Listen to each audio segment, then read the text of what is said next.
Yeah. Did you get all your hellos and greetings done? Because that's important too. Welcome to this event. We've been really pleased that Lisa Schmitter, who's been practicing for 35 years, has agreed to do this. And Mike is behind the door, and he's filming. He's not filming you.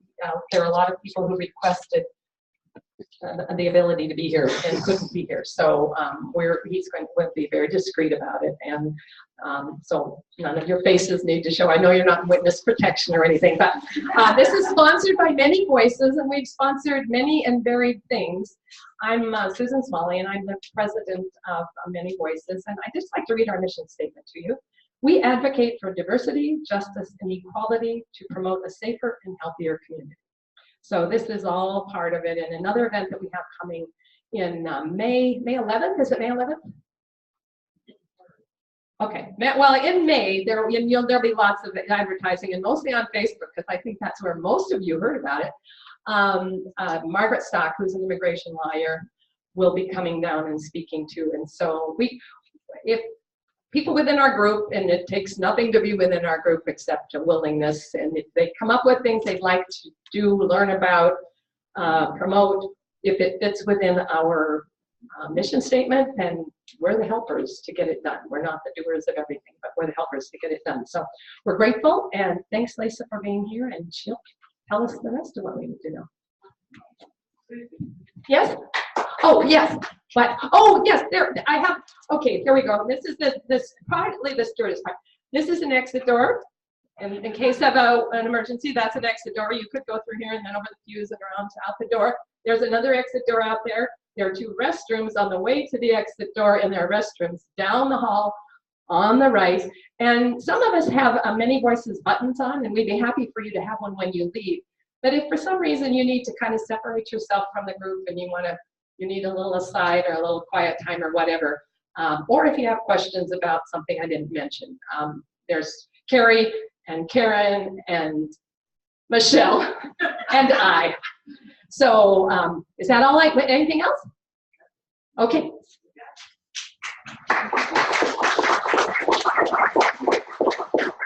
Well, welcome everyone. I am Lisa Schmitter. I've been in the community for about 35 years now, and as I've been practicing, in the last year, there's been so many tragedies that we've experienced, from the earthquakes to elections to people being appointed, without getting too political. But what's been happening is I get phone call after phone call when these things happen, and I'm not able to respond to everybody because I can't. On. And so I contacted Many Voices and said, please, can I do a workshop that would at least give people skills to be able to ride the wave that comes when these events happen. And so that's what this workshop is about. This workshop is about giving you tools, or if you work with people that have been through trauma, to give people tools to be able to handle what physiologically happens to them when they've been through trauma, okay? So that's the whole purpose of this workshop from my point of view. So this is a little bit of an experiential workshop, folks. So I'm going to ask you to do things during this workshop that I know make a difference. And if anybody's ever worked with me in my office, they know that it makes a difference also. So I'm going to give you tools and tricks to help you. So I'm going to ask you to participate, or I'm going to invite you. You don't have to. If you're not comfortable, please don't. That's part of your own process and healing, is to set boundaries and say, no, I'm not comfortable with that right now at this point in my life. And that's all you have to do. And I'm going to ask you that if you're not comfortable with doing an activity that I ask you to do, what I'm going to ask you to do is to simply place your right hand over your heart. And if everybody would go ahead and do that. Okay, and this is hard to do with a microphone. And then your left hand over your belly button. Okay, and this is a spot where you can simply just hold on to yourself, okay? And where you can find that calm center for yourself. if you don't feel like participating in any of the activities. So as you hold onto yourself there, what I'd like for you to just start by noticing is just notice if you can feel your heartbeat. Notice your breathing. Notice your thoughts. Notice if there's any sensations in your body, any areas of tension that are stronger than others. If so, just let your mind wander to it. And just let it rest with it for a moment.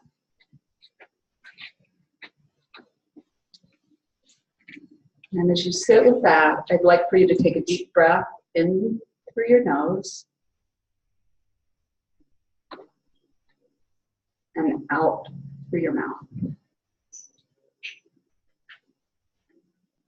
And just allow it to know that you're there to hold that space so it can let go.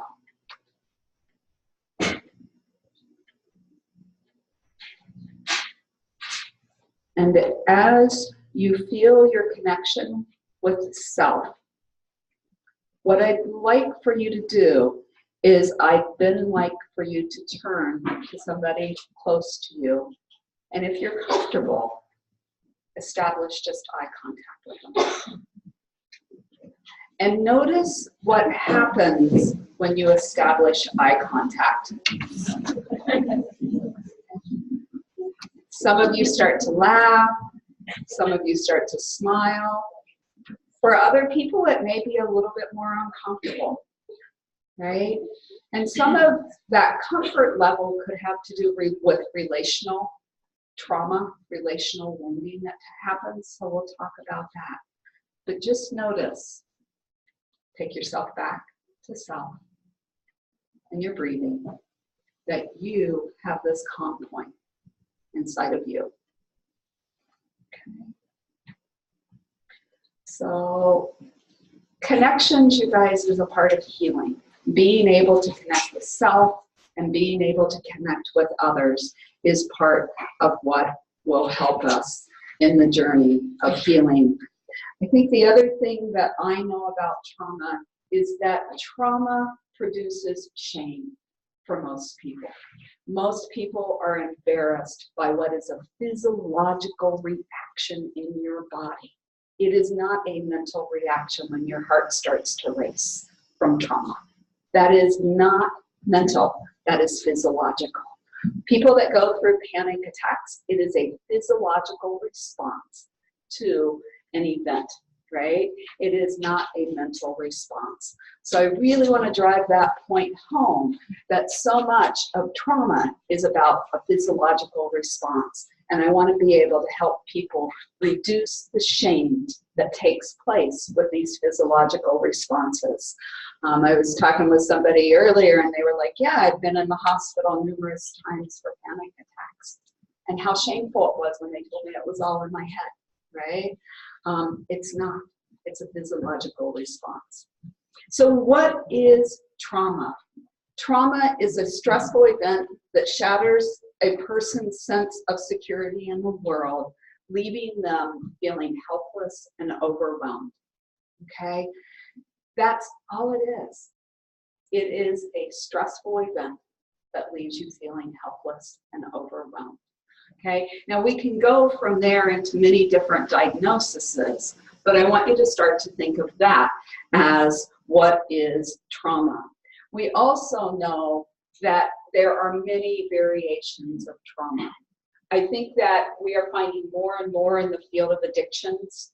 Most people that develop an addiction had a traumatic background, and that they use alcohol, drugs, sex, porn, video games to numb out, to self-regulate.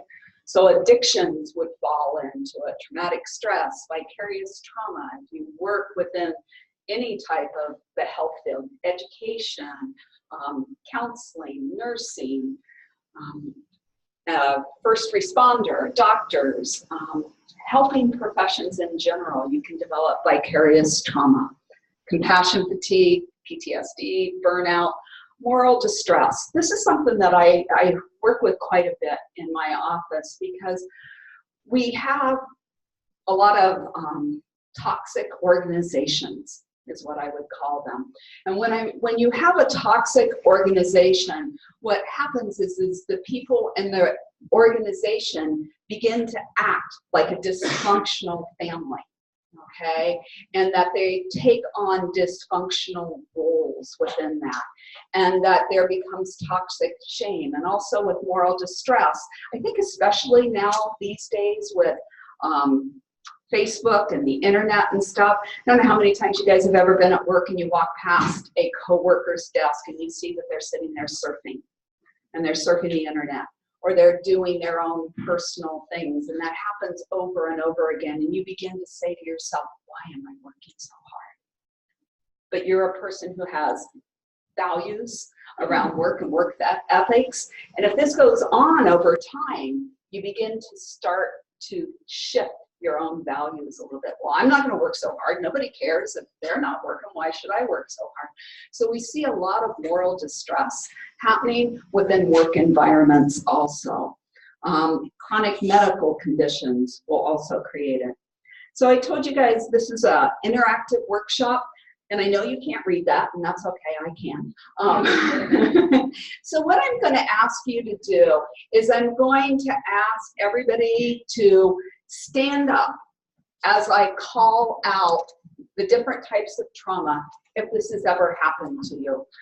Okay? Again, it's an invitation. You do not have to do it. And if you're not comfortable, please don't.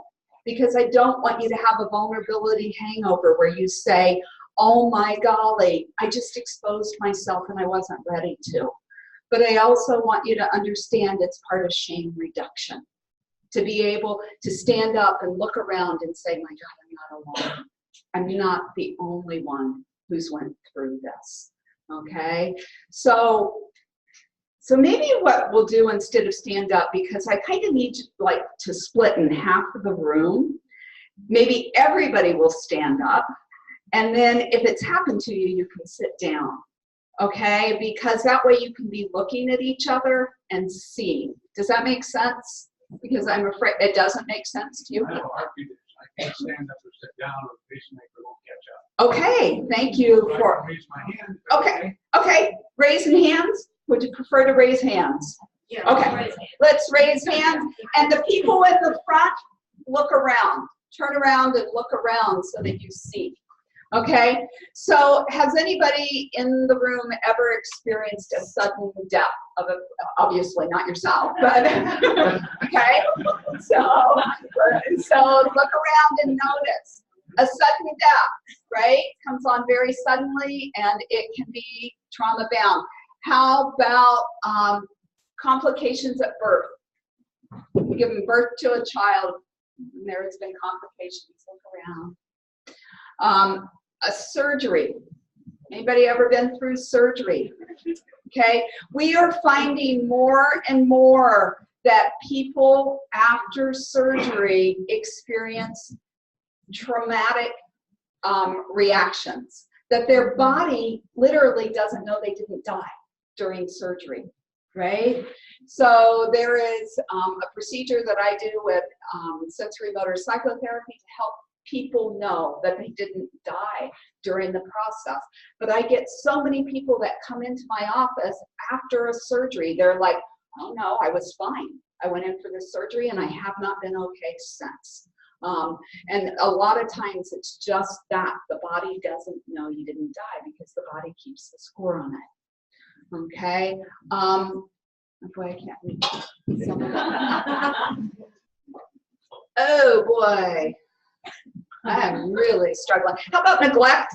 Anybody ever experienced neglect? So look around. Right. Natural disasters, the earthquake. Right. Has anybody ever had adoption? Anybody in the room ever been adopted?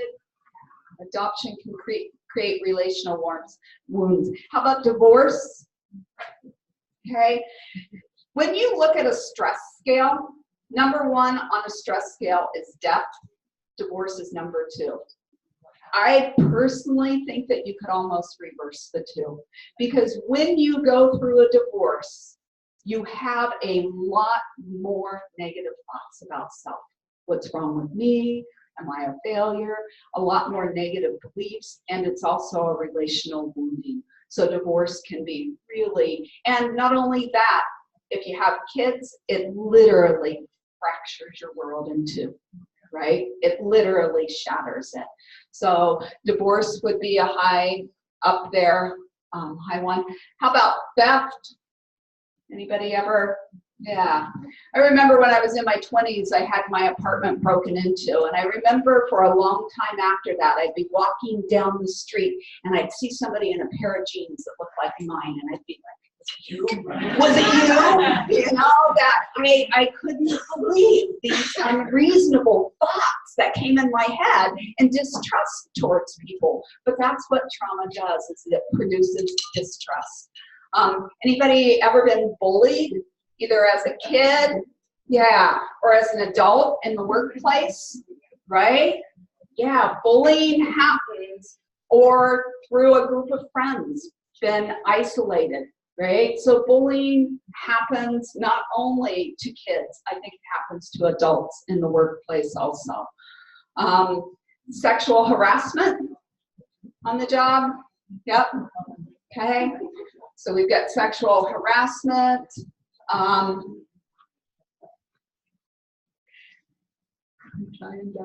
about moving? Anybody ever been forced to move and had it be pretty traumatic? Yeah. So being forced to move.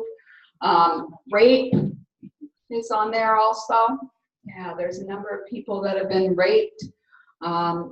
So as you can see, you guys, you're not alone, right? As we watch people raise their hands, many people have been through this, and this is the human capacity to survive and to keep going. It's amazing, because some of you raised your hands multiple times. So how is it that we go through so many traumas and we keep moving?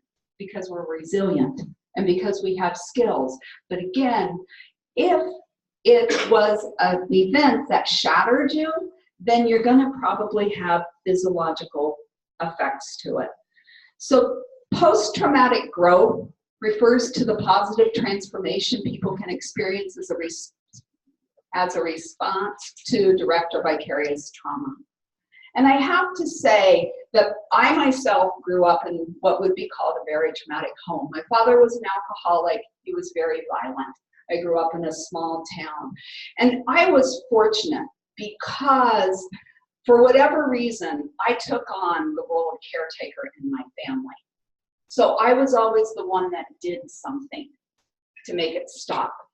And I think that was my protective factor as a kid, is that I was doing, so that I didn't feel helpless and overwhelmed. I felt like I was the one that saved the day, right? So do you see the difference?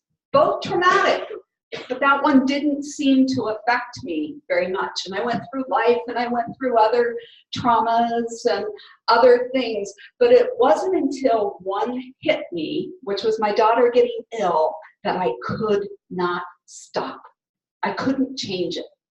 And when that happened, my trauma shell of all the other things I had been through cracked.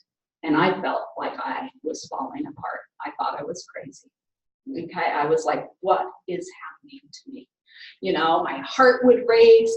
I'd be talking with my kids, and before I'd know it, I would explode at them, which I'd never done in my life. I was like, who is that woman?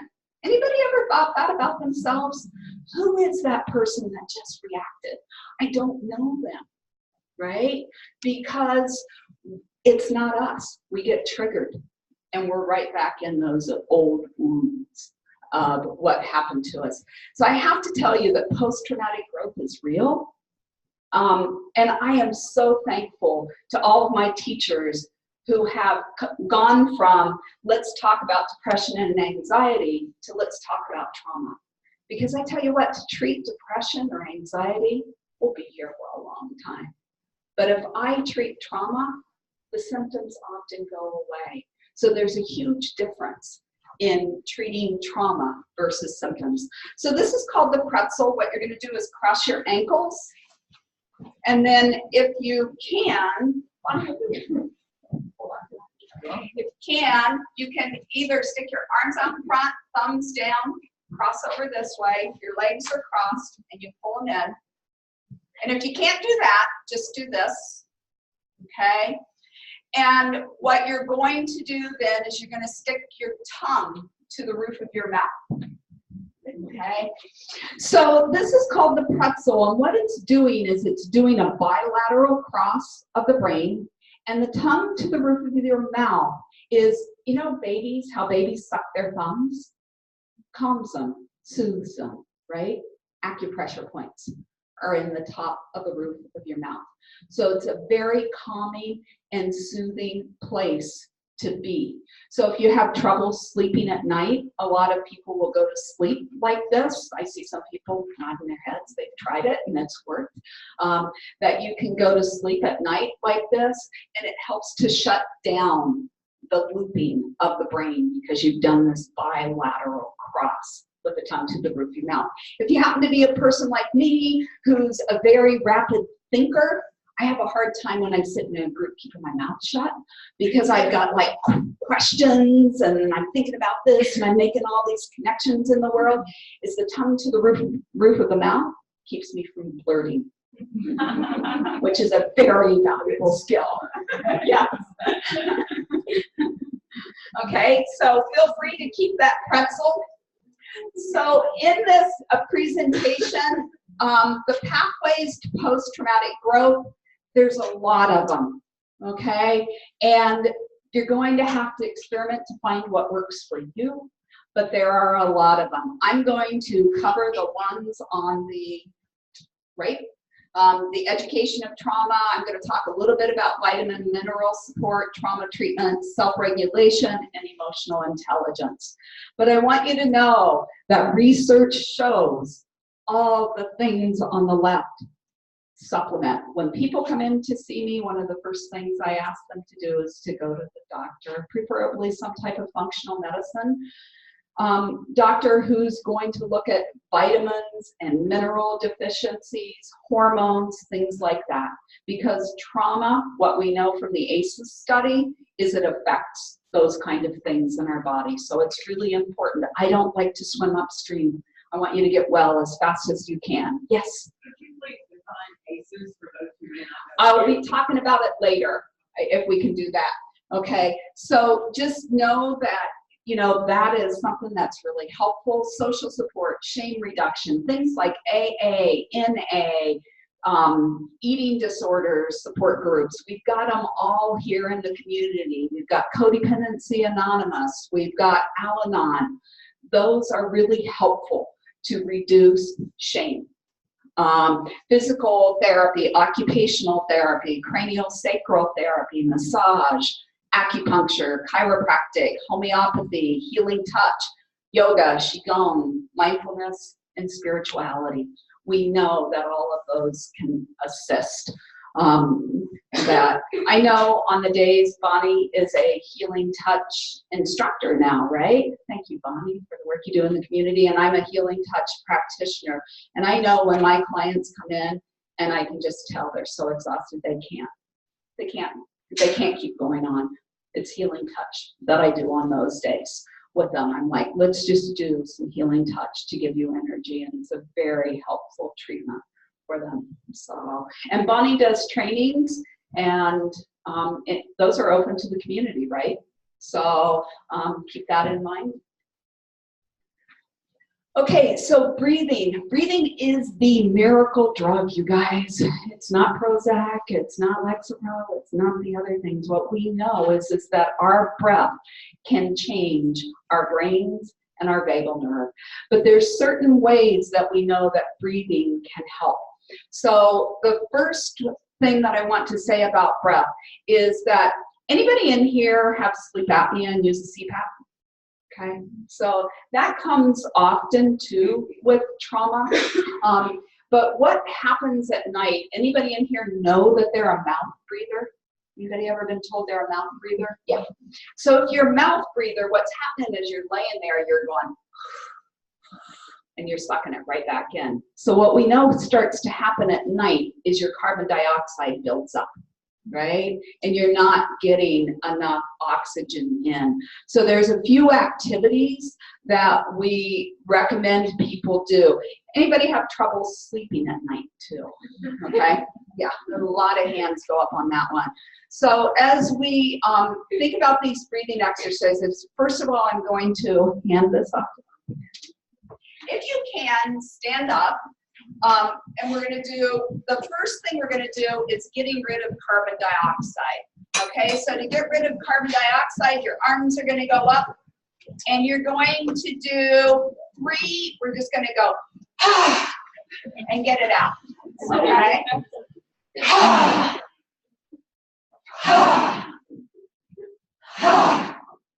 Okay, so notice how you feel now. Is the heart, yeah, a little bit different, right? It changes. You're getting rid of some carbon dioxide. So now, to do the breathing, what you're going to do is you're going to take a breath in. It's going to go in through your nose. I'm going to count to 4. You're going to hold for a second, and I'm going to count to 8. And you guys can sit down so everybody can see. And what I want you to do when you breathe out is I want you to make a little circle with your mouth. Okay? Okay, pretend you're a smoker. You know what smokers do? And you remember how smokers, if you ever smoked, you blow out to that little circle. You guys, what else do we do with this little circle of our mouth? We kiss, right? Or we try and get engagement through kissing. Okay, what else? Anybody think of anything else? Straw. Whistle. Straw. Whistle. Babies suckle, right? And bottle. So what that's doing is it's activating all your ventral vagal nerve endings. And that is part of social engagement, which is going to help you relax. So that's why we breathe out through a little circle in our mouth, is because it says to our brain, relax. It's just like if I walk up and I smile at Glenn, Glenn smiles back at me. Oh, I was being scared. But you were smiling. And so some people do that too. How many, some of us smile even when we're scared. Yep, that's okay. One of the activities I often do in my office is I do a boundary setting, and I can't tell you how many people, as you do this boundary, you know, as you work on it, do smile when you're approaching and they're really not wanting to be approached, right? I think it's something that we all do, but we all have mirror neurons in our brain. Okay, and the mirror neurons means if I smile at you, you usually smile back. Means if I'm giving you a dirty look, your brain's going to register it, and you may give me back that same look, and there starts the fight, right? So mirror neurons fire, but the breathing out through the little circle in our mouth is going to help to activate our ventral vagal nerve to calm us down.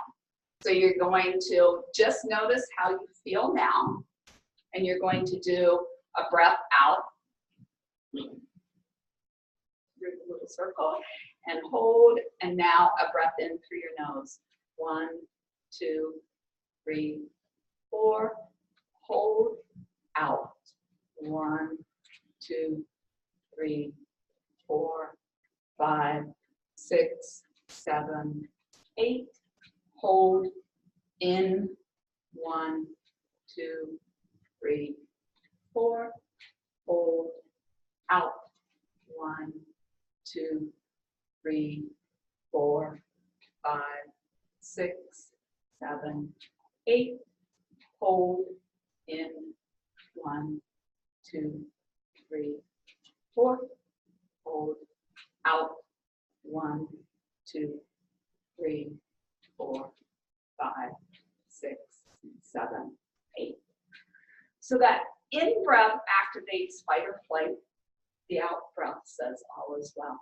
So that slower out breath is going to let your body know. How many people feel calmer as a result of having done those breaths? So some of you may feel calmer. Some of you may go, I'm more anxious. Usually that's because I was controlling your breathing, right?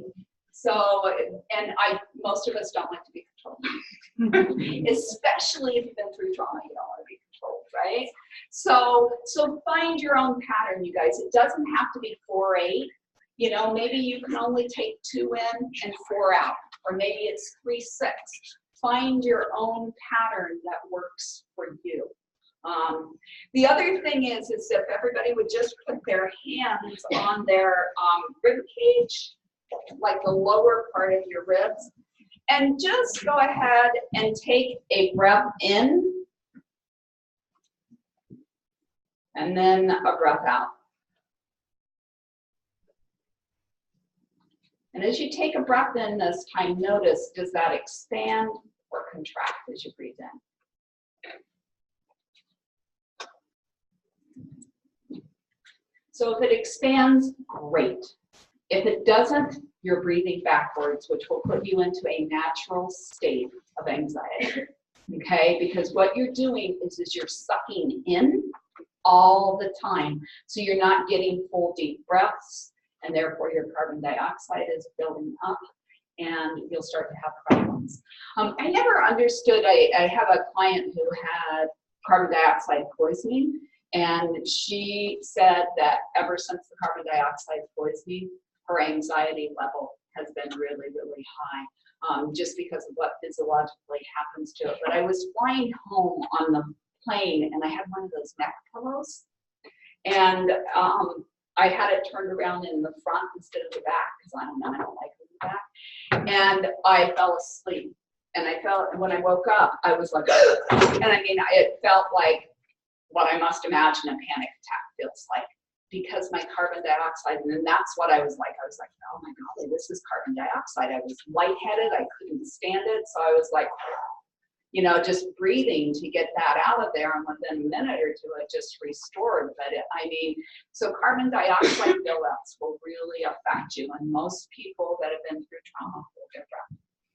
There are many ways to breathe, you guys. Yoga does a great job in teaching breathing. I see we've got Carolyn back there, who's a yoga instructor. Hey, Carolyn. I don't know if we've got other yoga instructors, but yoga also is really helpful for breathing. So I would encourage people to explore that. The little mindfulness bell app is an app that is free that you can get on your phone. You can put it to go off as a bell, a Tibetan bowl bell. It'll go ding, and it'll go for about 30 seconds. And you can put that on your phone to go off every 15 minutes, every hour on the hour. I don't care how often you do it, you guys, but the brain is all about neural pathways. You have got to train your brain to breathe, because most people that go through trauma have quit breathing. They're breathing shallow, they're not breathing often enough, they're holding their breath throughout the day. So if you can train your brain to breathe, it will make a huge difference. Okay, so neural pathways. The polyvagal theory, it was developed by Stephen Porridge, and trauma creates triggers that invoke the involuntary unconscious response, you guys. It is involuntary. If you've ever been triggered, it is not something that you've chosen, right? What happens is the parasympathetic nervous system goes on overload, and or the sympathetic nervous system goes on overload, and you're going to feel emotionally overwhelmed, unsafe, impulsivity may happen, rage, defensiveness, racing thoughts, emotional reactivity, hypervigilance, intrusive memories and images, obsessive thinking, tension, shaking, ungrounded, and poor judgment. Anybody ever felt those symptoms? Never. Never. Yeah, that's why we're in a trauma workshop, right? Okay, those are called hyperarousal. Okay, those symptoms exist when you're in hyperarousal. What we're after, the beginning of the slide was expanding your window of tolerance. We're after that middle window of tolerance where you can think and feel at the same time, and your body is at a calm state. Okay, where there's the ability to feel empathy, to be aware of the present moment, where you can feel safe, open, and curious. The ability to self-soothe, to access your own intuition and insights, awareness of your own boundaries, and that you're alert. So that's our window of tolerance. There are some days that our window of tolerance may be large, and there are some days that it shrinks. I think it's on it's moving back and forth. I know that if I don't get enough sleep, my window of tolerance decreases. Right? I know that different things will increase. If I'm not exercising, that's going to start to decrease my window of tolerance. But interesting enough, I was talking with a client one day, and I was, telling them how much they needed to exercise, and they were like, "You don't get it, Lisa. Every time I go to exercise, my heart starts to race, and it reminds me of panic." I was like, "Okay, I got it now. You don't need to exercise. We don't need to get your heart elevated, but you do need to move." Right? So we need to be able to think in terms of things like that with clients, because just an elevated heart racing for somebody who's been experiencing panic attacks is going to trigger them into a deeper panic attack, right? So, and then on the bottom end is hypoarousal. So hypoarousal is the parasympathetic nervous system, and it's more of the calm state, but sometimes it goes too deep into hypoarousal. So what happens then is there's flat, no effect, no energy, the inability to think, you're numb, collapse, feeling disconnected, you can't defend yourself or say no, dissociate. There's a lot of talk about dissociation. Dissociation is basically when you're not present, okay? I think we all dissociate to some degree. Anybody ever driven from here to Kenai and going, wow, how'd they get here? Don't remember the way, right? That's momentary, short dissociation. There's a spectrum, right? We all do it to some degree, and then there are people that, multiple personalities would be the extreme of dissociation. So it's something that's very workable and treatable. So I don't like to have people get too upset over it. A lot of people, when they go into hypoarousal, they will shut down. They feel a lot of shame. They'll withdraw and isolate. And the extreme of hypoarousal is a complete collapse. So fainting, syncope, sometimes seizures. I worked with a person who came in to see me because they had been raped and they were having seizures also, and had been having seizures for a number of years. And as we started to work through their trauma of a rape, we also discovered that there had been some sexual abuse when they were younger. And as we worked through all of that, her seizures went away. So sometimes symptoms like that can simply be hypoarousal as a way of protecting the body when triggered, right? So any questions on that? And please feel free to ask questions as we go through it if anybody has any. So let's talk about grounding, because again, we want to keep you in your window of tolerance, and part of staying in your own window of tolerance, because if you've ever went outside of your own window of tolerance, I know I have, it doesn't feel very good, right?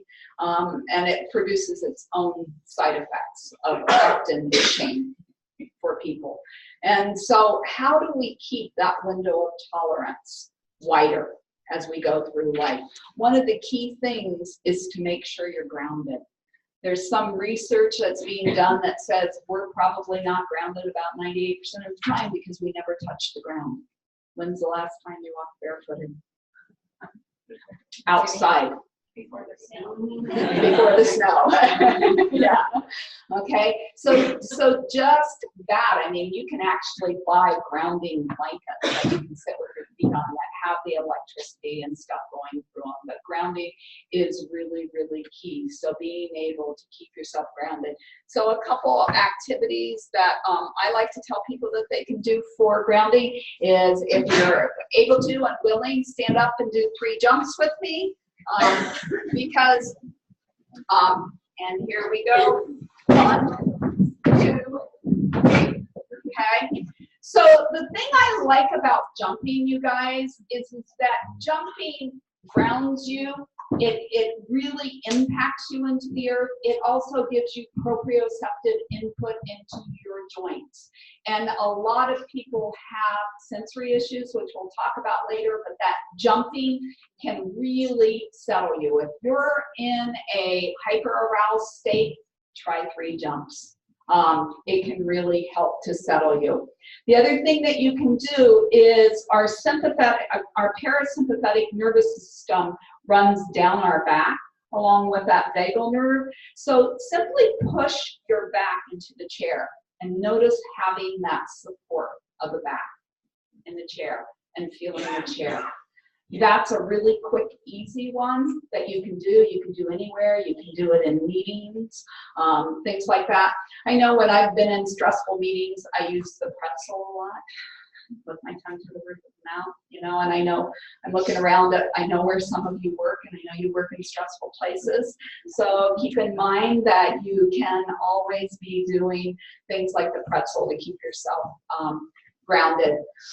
Also, laying down on your back and rocking on your back is really, really helpful. I do that one. Kids are more open to it than adults. I don't understand why we adults don't like to play anymore, but it's really important that we do. But laying on your back and rocking. The thing that the rocking is going to add is it's going to add vestibular movement. And we know that vestibular movement also helps to ground you. So vestibular, if any of you have ever had vertigo, know how disturbing not having vestibular. But you remember with babies, we do this, we sway.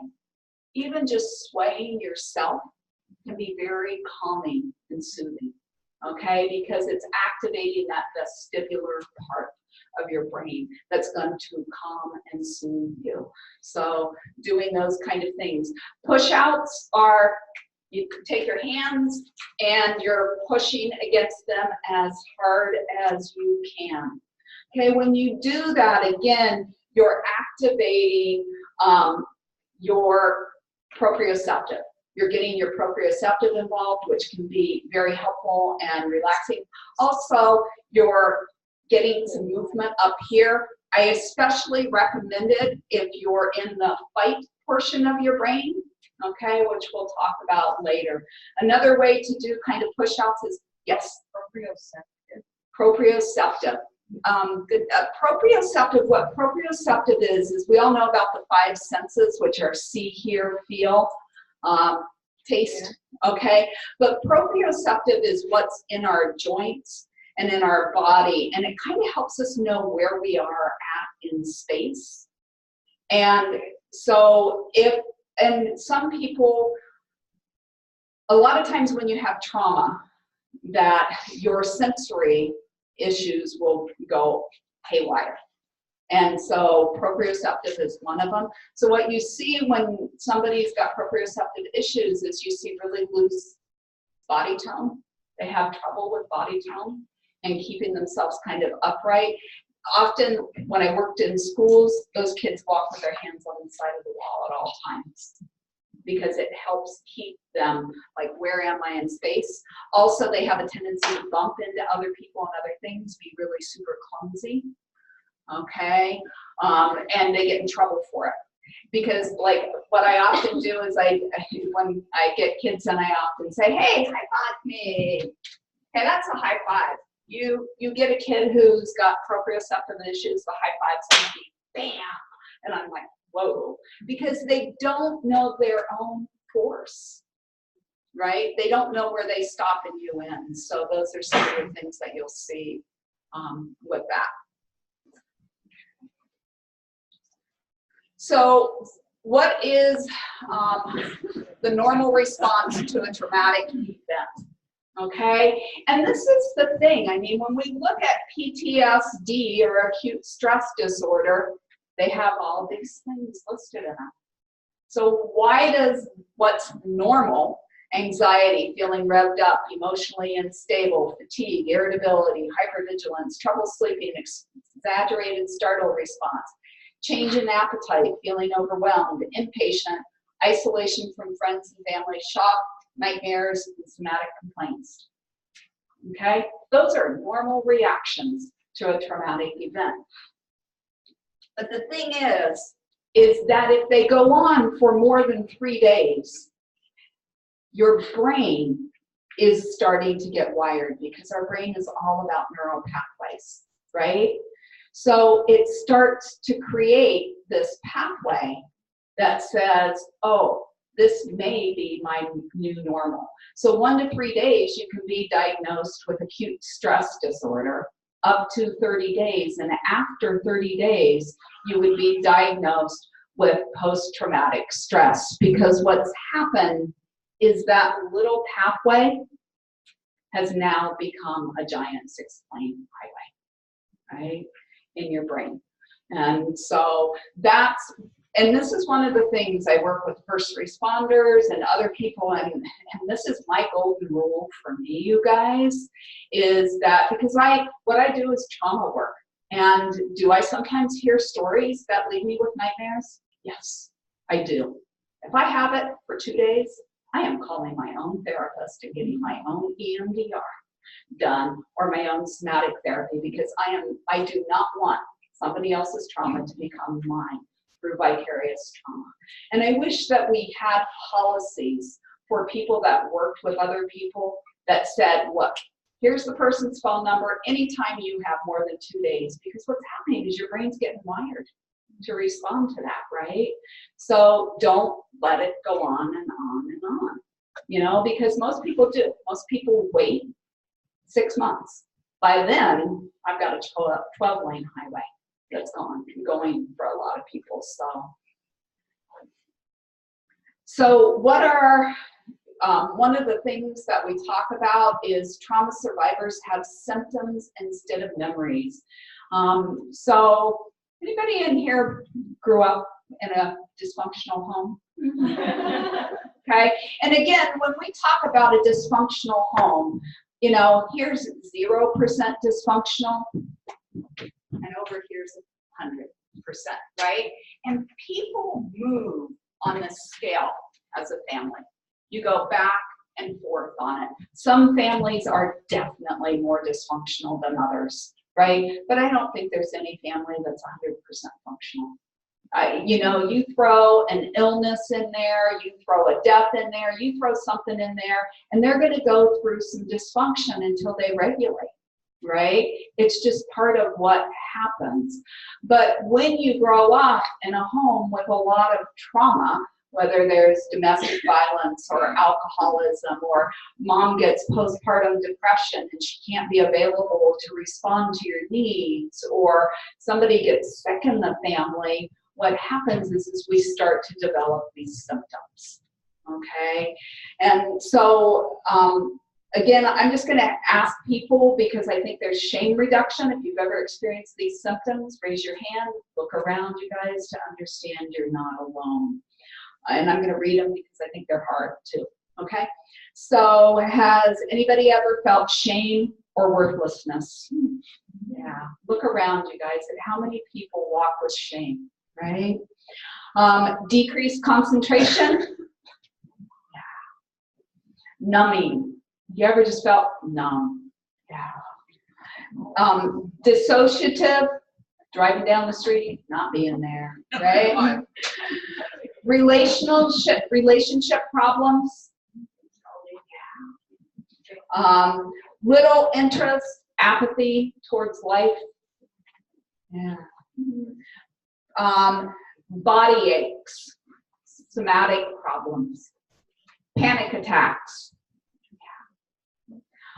insomnia, Yeah. You guys looking around? I really think you need to be. Let's see, depression, hypervigilance, okay? Mistrust, attention difficulties, addictions, eating disorders, substance abuse, video games, relationships, sex. I mean, the gamut on addictions is huge. So anxiety, hopelessness, wondering if it will ever end, loss of the sense of the future, amnesia, not being able to remember, self-hatred, feeling as though your future is shortened. Yeah, like maybe you're going to die. Self-destructive behavior, whether that be in relationships or cutting, or there's many different things that people do that are self-destructive. Feeling unreal and out of body. Yeah. Loss of who I am, and chronic pain. Yeah. So again, those are symptoms that we see happen with people that have been through trauma.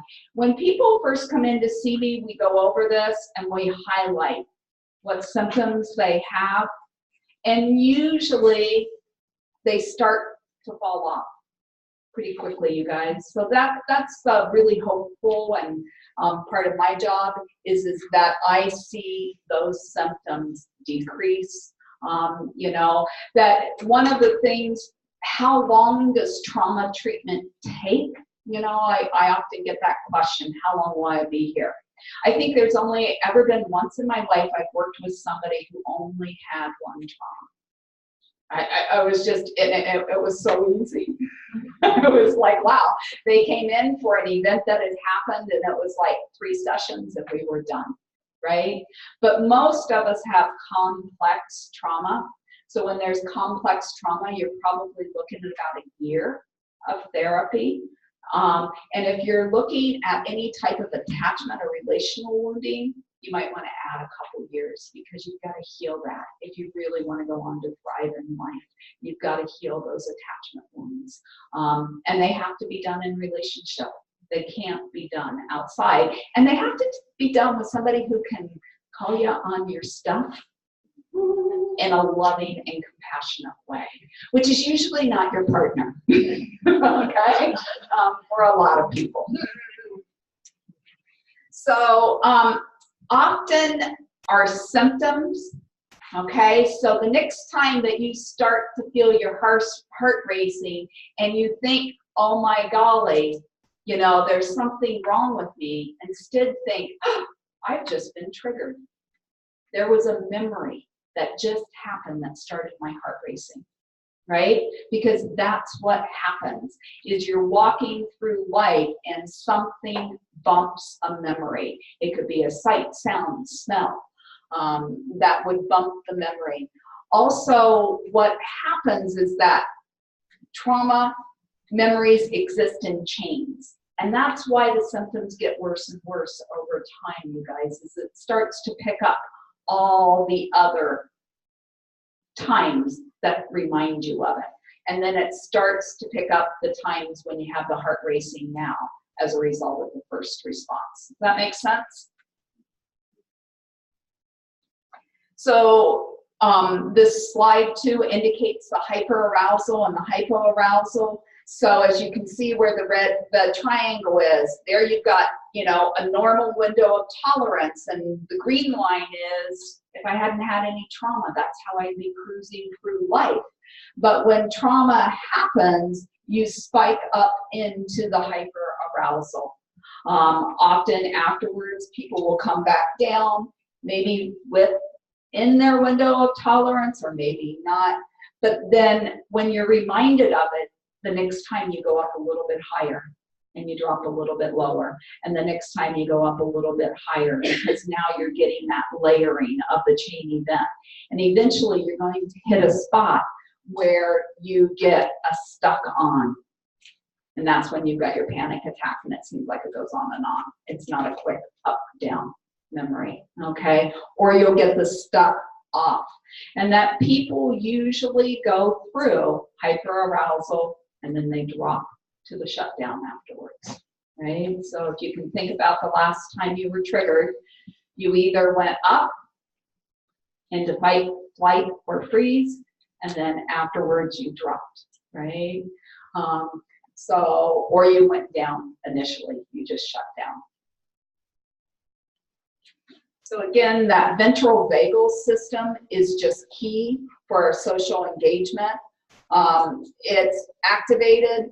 When it's activated, it allows us to soothe you guys, and it's all here. It starts at the base of our skull, and it comes around through our ears and down to our heart.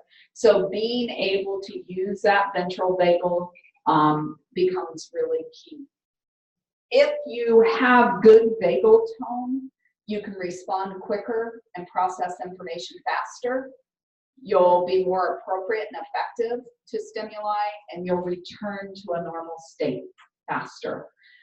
Without good vagal tone, you're going to just be hyperarousal. You're just going to be bouncing between the two. So neuroplasticity, we know that we can create new pathways in our brain, and we know that we can prune pathways off. Research shows that it takes anywhere from, 100 to 2,000 repetitions to create a solid neural pathway. We don't know the magic number. We know that when it's done in a state of play and a state of joyfulness, it's much quicker to sync, right? And to develop than when it's done in a state of fear. So I'm always thinking about repetition, repetition, repetition. So when you leave here today, you pick 3 things that worked for you and that you pair them with something. You pair them with every night when you go to bed, or every morning when you get up, or you pair them with every time you take a drink of water, or every time you get into your car, or every time you look at your phone. You pair them with something so that you start to develop the repetitions, so that you can develop the vagal nerve. It's just like if I lift weights, I'm going to get a bigger muscle, right?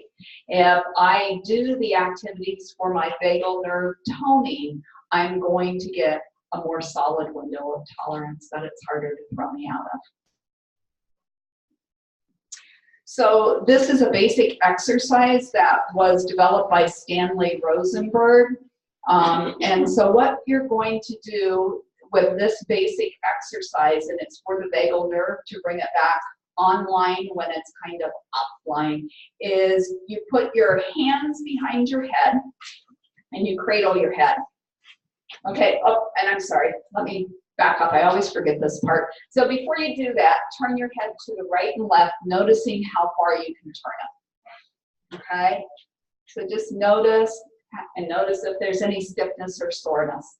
And then we'll put our hands up here. So this is meant to kind of open you up, but it's also meant to hold your head, because I have a hard time with this activity because I want my head to drift.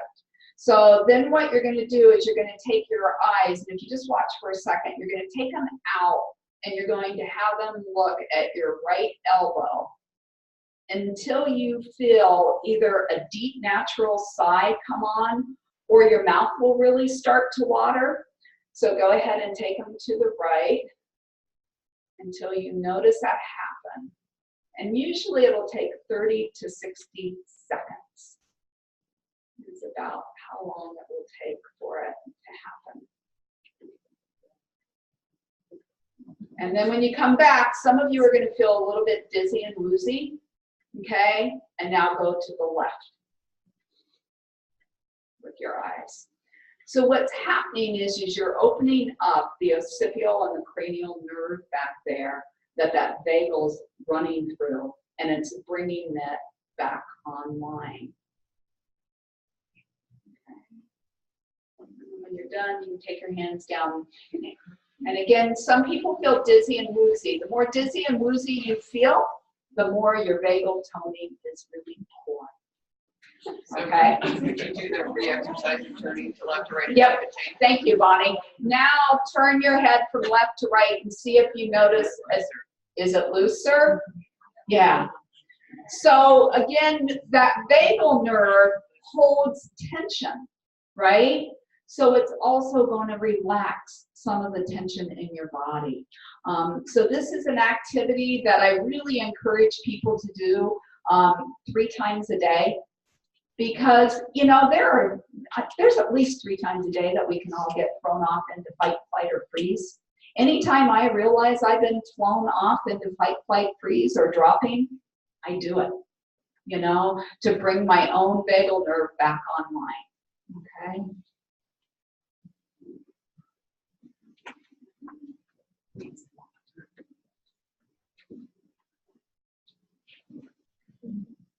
So, any questions? Okay.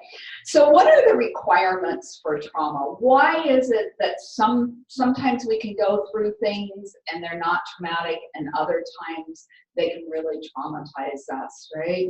And what we've learned is that there are 4 things that will encode a traumatic event, okay? And those 4 things are landscape, event, inescapability, and need.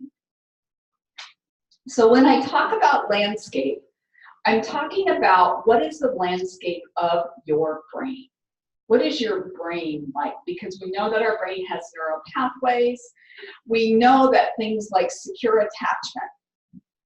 Were you raised to adapt to change with optimism, flexibility, goal achievement, emotional regulation, social skills, self-efficacy, and great biochemicals and genetics? Did anybody get all that growing up?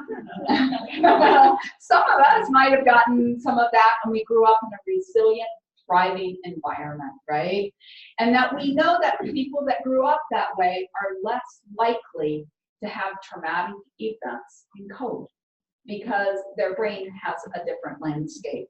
But if you grew up in a vulnerable landscape, pre and postnatal and birth experiences, you guys, I cannot tell you, I work a lot too with kids, how much when I get kids into my practice, or even adults, I take a really extensive history and we talk about what was your birth like. I know that a child that was born cesarean is going to struggle more. Okay, they're probably going to have some sensory issues. I know that a child that was given Pitocin, the mom was given Pitocin, is probably going to struggle a little bit more too, but they're going to have sensory issues. We know that if mom was drinking and there was alcohol or drug exposure in the womb, those kids are going to have a more vulnerable landscape. We know that if mom was stressed out, that it's going to be a more vulnerable landscape because there was a lot of cortisol dumped for the child as mom was. So all of those things will really affect sensory issues, attachment, chronic pain. Anybody that's dealt with chronic pain is something that definitely decreases your window of tolerance. Poverty, learning disorders. I mean, I often talk about this one. I don't know if I have any teachers in the room, but you know, if you're somebody who has learning disorders, I just can't imagine getting up every day for 12 years and going to a job where I am told that I am below average, that I am a D, or I am an F. I just can't imagine doing that. Can anybody imagine doing that? What it must be like for those kids to go to school on a day in, day out basis where they know that they do not have as much value as those kids that are getting the A's. Because that's how we often value kids in school systems. And so I think it's an important thing for us to think about. What was the family's mental health? Was there alcohol and drug use? Were there social skills? And again, the biochemical. So earlier I talked about ACEs. ACEs is a study that was done by Kaiser Permanente, which is a big insurance company down in California. And they started to see that they were getting a lot of people that were coming in that had a lot of physical problems. And they wondered if there was a link between the physical problems in the child and their childhood experiences.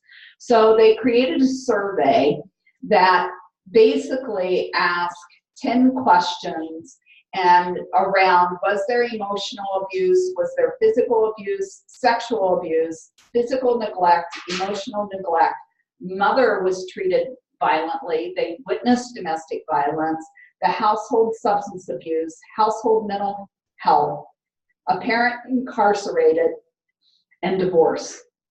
And what they found is that if people had 4 or more of those events, they were going to have physical health problems. Okay? They later on went to revise it, and they added some other things to it, from peer victimization, bullying, to community violence, to somebody close to them having an accident or being ill. Parents always arguing. It doesn't have to be physical domestic violence. You guys, parents yelling and screaming at themselves is damaging to children to witness on an ongoing basis. No good friends, feeling as though they were alone. So what they found was they did a study, 17,000 mostly white college-educated people. And they were screened for those. 70% of the participants had at least one type of trauma. And an ACEs score of 4 or more resulted in 4 times more the risk of emphysema or chronic bronchitis, over 4 times the likelihood of depression, and 12 times the likelihood of suicide. The ACEs scores were directly related with early initiatives of smoking and early initiation. So the higher your ACEs score, the more likely you were younger to involve yourself in smoking, sexual activity, pregnancy, and intimate partner violence. So this has been an ongoing thing where we are seeing the impact of trauma left untreated, right? Because we didn't treat trauma. I mean, I've been a counselor for 35 years, and it's probably only within the last 10 years that we've really started talking about trauma instead of depression, anxiety, different diagnoses like that. I think the other thing that's really important when you look at trauma is relational wounding. And that relational wounding, I think, is very traumatic, and especially for children, but even for adults. And I love Peter Levine's saying, if repair doesn't take place in a timely fashion, shame becomes chronic and toxic. Okay? What we know about attachment is that secure attachment is important. Being able to feel as though you've got somebody. Being able to feel as though there's somebody there that's got your back, right? And we also know that if you grow up in a perfect home, right, where there's never a problem, then what's going to happen is you're probably not going to have secure attachment. Anybody? Does that make sense to people? Because you don't know that you can rupture and repair. Knowing that you can rupture and repair is essential in life. So when I hear couples, often when I do couples counseling, people will come in and, yeah, we've been married 25 years and we've never had a fight, but you know, we just don't like each other anymore. Well, we don't know that we can rupture and repair at that point, right? Because in order to talk about those hard topics, it's essential. That's where you learn that somebody's really there for you, is to be able to get through those. Okay, so traumatic events, relational wounding, when there's been like sexual abuse and things like that as a child and the other parent didn't protect you.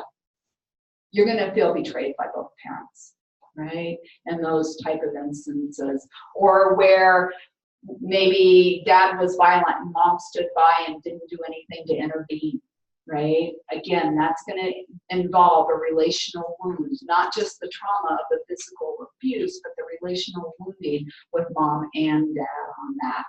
Negative family interactions.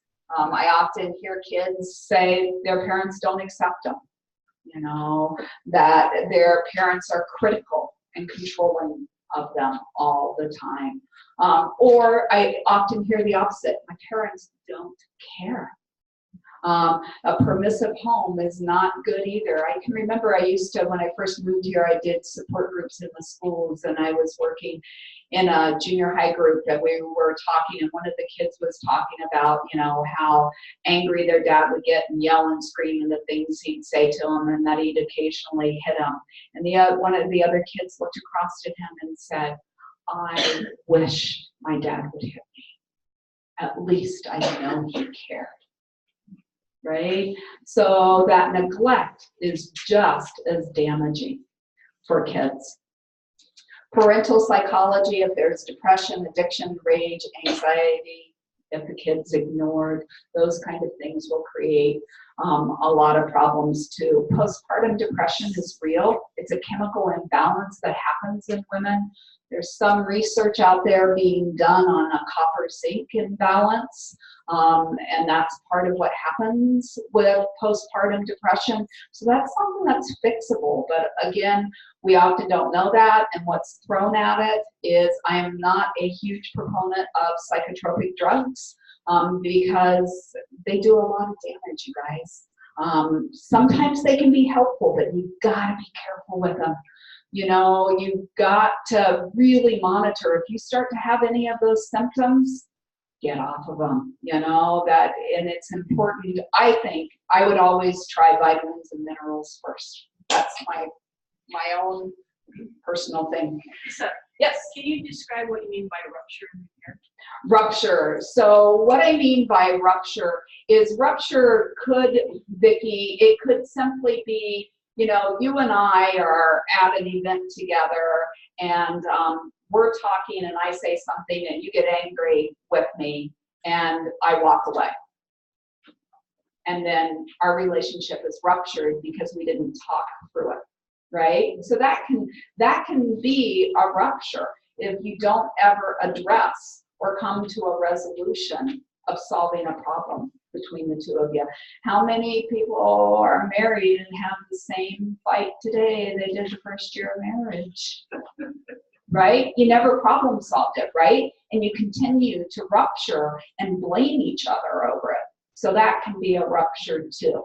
And of course, the extreme of a rupture, rupture would be like removal from the home, divorce. Those would be the extremes. But having relationships that don't close, you know, I think sometimes it's important to walk away from relationships as you go through recovery, because you may find that the relationships you've been in, we often hook up with givers and takers. And maybe you've hooked up with a lot of takers in your life, and it's time to, you know, start to balance that so that you're getting more out of the relationships and stuff. So you may need to let go, but it's important to let go with closure. Does that help? Okay, thanks for the question. I love this cartoon. I know it's hard to read, but it reminds me to do this activity. So what I'd like everybody to do is, I'd like everybody to just kind of collapse over in their bodies and just take that posture on of collapsing and notice what happens in your body and in your mind as you kind of start to collapse. Notice your thoughts, notice your breathing, notice where the tension in your body is. Okay. And what do you guys notice as you collapse? Tired? Breathing shallow. Yeah. Breathing gets shallowed. What happens to your thoughts? Anybody's thoughts go a little bit darker? Feel small. Feel small. Okay. So that is what we call collapse. It can simply start here too, guys. That, so when we collapse, we're going to feel, we're not going to start to breathe as well, and we're also going to start to feel more submissive and as though we have to take things. So try the opposite of pulling your shoulders back.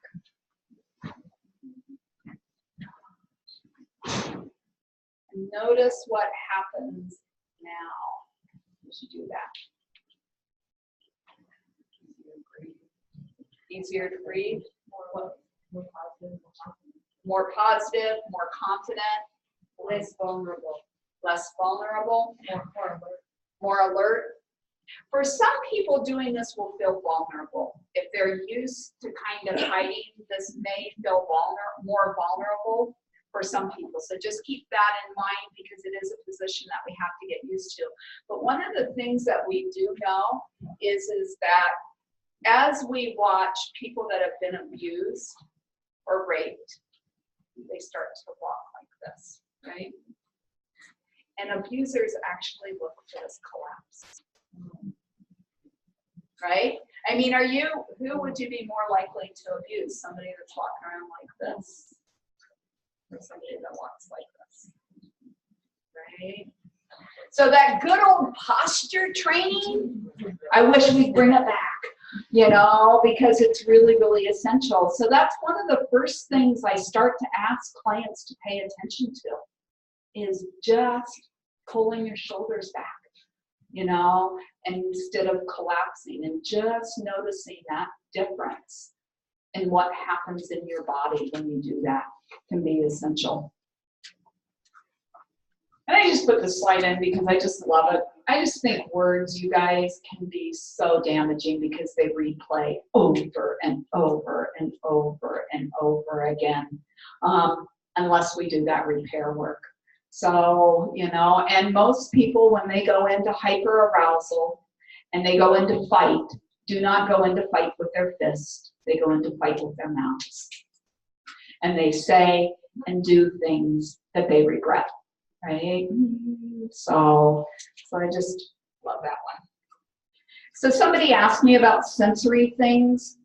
When you have sensory issues that come up as a result of trauma or a result of birth, these are some of the things that you will see or experience in your body. You'll either see them in kids if you work with kids or adults, or you'll see it.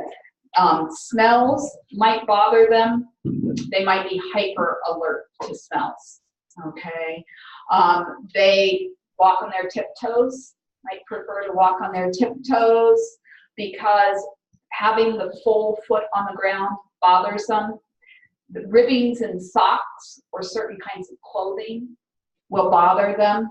If anybody's ever been through any medical issues and after surgery and stuff like that, people will often develop sensory issues. They'll start to develop issues with the clothing and just not liking stuff to kind of touch them. They find it difficult to focus or concentrate. Some of them chew on everything. You know, they've got where they're chewing constantly. The proprioceptive, poor gross motor skills, have to have the tags cut out. They're a fussy eater. They can only eat certain textures. Bright lights bother them. Poor fine motor skills. They don't like to be touched, or they want to be touched all the time and held all the time. They don't like loud or unexpected noises. They just like having their hair brushed. If they're kids, they sit awkwardly and fidget. So, yes. A lot of those, characteristics of some Asperger's too. You know, I think that our field is so interesting. Do you see those in Asperger's and autism? You certainly do. Again, it's a spectrum. You might have sensory issues that only come on if you haven't gotten enough sleep. Like, I'm one of those people that, you know, I can wear a pair of pants, 50 different times in my life, and if I haven't gotten enough sleep and I put them on and there's a tag in the back, oh my God, I gotta cut it out, and I gotta cut it out now. right? It's going to drive me crazy all day. So it's that window of tolerance that happens. So I think a lot of people have sensory issues to a varying degree. And autism and Asperger's would be even higher, you know, the rate. So good question. So I often think about that because our nervous system, and again, you guys, when you get triggered, it's your nervous system, not your mind, that's causing it, right? When your nervous system is out of whack, everything above it is too. Right? So that means tactile, vestibular, proprioceptive, olfactory, visual, auditory, your body schema, your eye-hand coordination, your behavior, right? All of it goes out of whack when you're triggered. I love this one. So this is the ear rub. So you're going to start at the top of your ears and you're going to just work around. Your ears have so many acupressure points in them, you guys, that doing an ear rub can really make a difference. And when you get to the bottom, if you pull it out, it helps with the vagal nerve. Okay? And you can kind of feel it. You'll have to swallow if you kind of pull them out. But it kind of makes it come back online. But anytime you're stressed, you can do this to just kind of give yourself a little bit of a break. So we talked about the landscape of the brain. Also, our brain is electrical and it is chemical. So, Vicki, will you stand up for a second? And will you turn around and hold that for me? I'll hold it to silver. Okay? We are electrical, okay? And that we all exist on megahertz and vibrations and currents, right? So, isn't that neat, Vicki? That's really cool. Isn't that really cool? So, Vicki, go ahead and hold on to one part of it, and I'm going to grab a hold of the other, right? Oh. And even if I touch Vicki here, it's not going to make a difference. But if we have true connection, oh wow, right? We're going to create a circuit, and we're often stronger together, the current, than she is by herself. Can you hear the difference? Okay. Now there are some people in life that will suck our current. You guys ever been around one of those? Okay? I mean, we know that, right? That we know that we operate on different levels of megahertz. And so some people have a higher vibration current than others. And so you know when you walk into a room, you can tell those vibrations. So keep that in mind. We're electrical. So how do you keep your own electrical circuit going, grounding, right? Putting energy into your system can make a difference. And we're also, yes? Random question. Where do you get one of those? Where do I get one of those? Isn't it cool? It's the coolest thing. It's called an energy stick, and it says it's from Steve Spangler Science. Okay?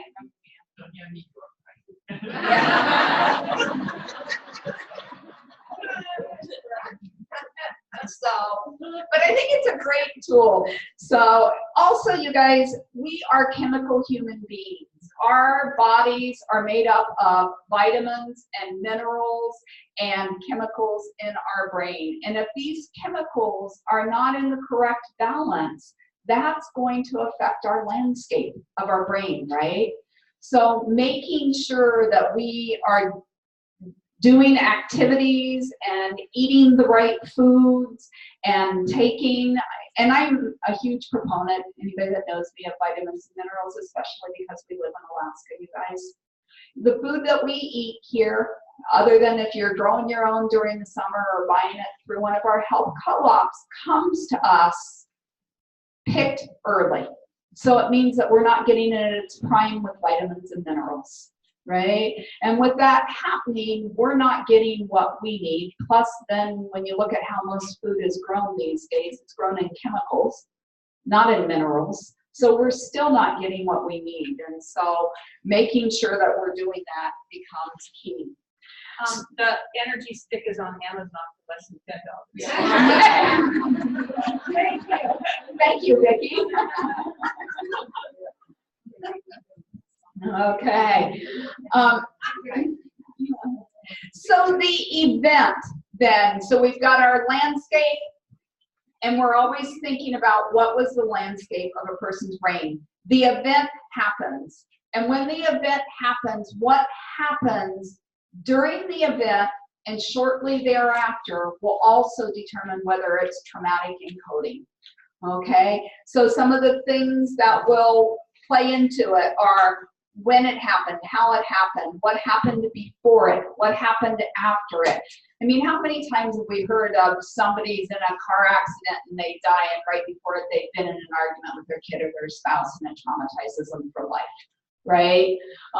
So what's happened beforehand, the body memory, what's going on in the body, who was involved, were there other people, was there a threat, the intense fear or lack of control. And I want you just to know, I usually don't read slides, but I think it's hard to see from back there. So that's why I'm doing it, okay? And then what happens afterwards? Were you rescued? Were you left alone afterwards? Was there access to treatment? Did you have to go through medical things? What was the impact on your work, your relationships? Did you feel helpless?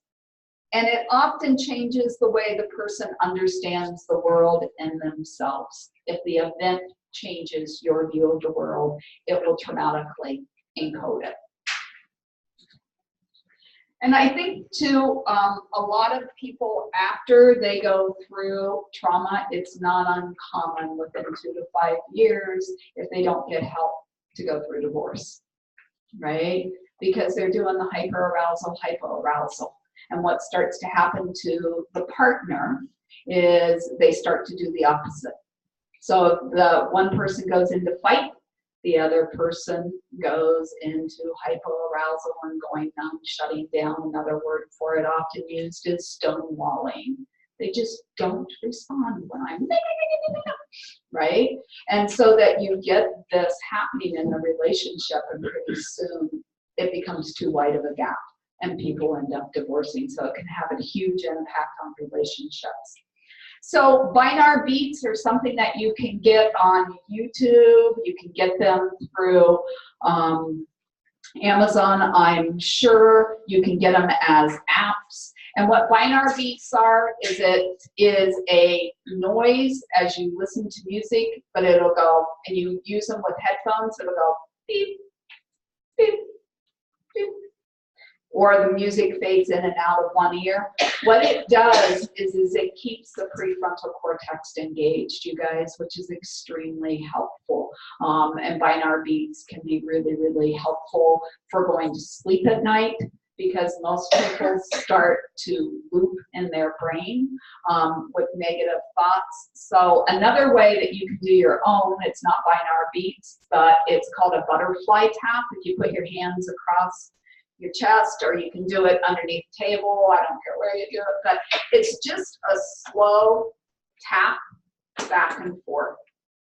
Again, this tapping back and forth slowly is going to keep your prefrontal cortex, your left and your right side of your brain, engaged.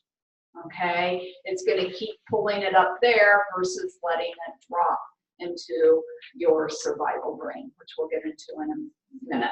Do not ever do this though. Do not go fast, or you're going to get yourself right into reprocessing your own trauma, which you probably don't want to do without somebody there to help you with it. Okay?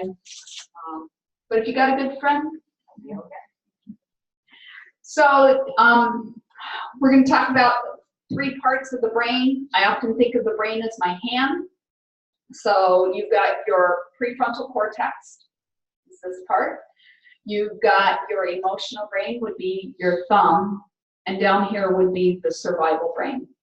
Ideally, we would function with all three attached, right?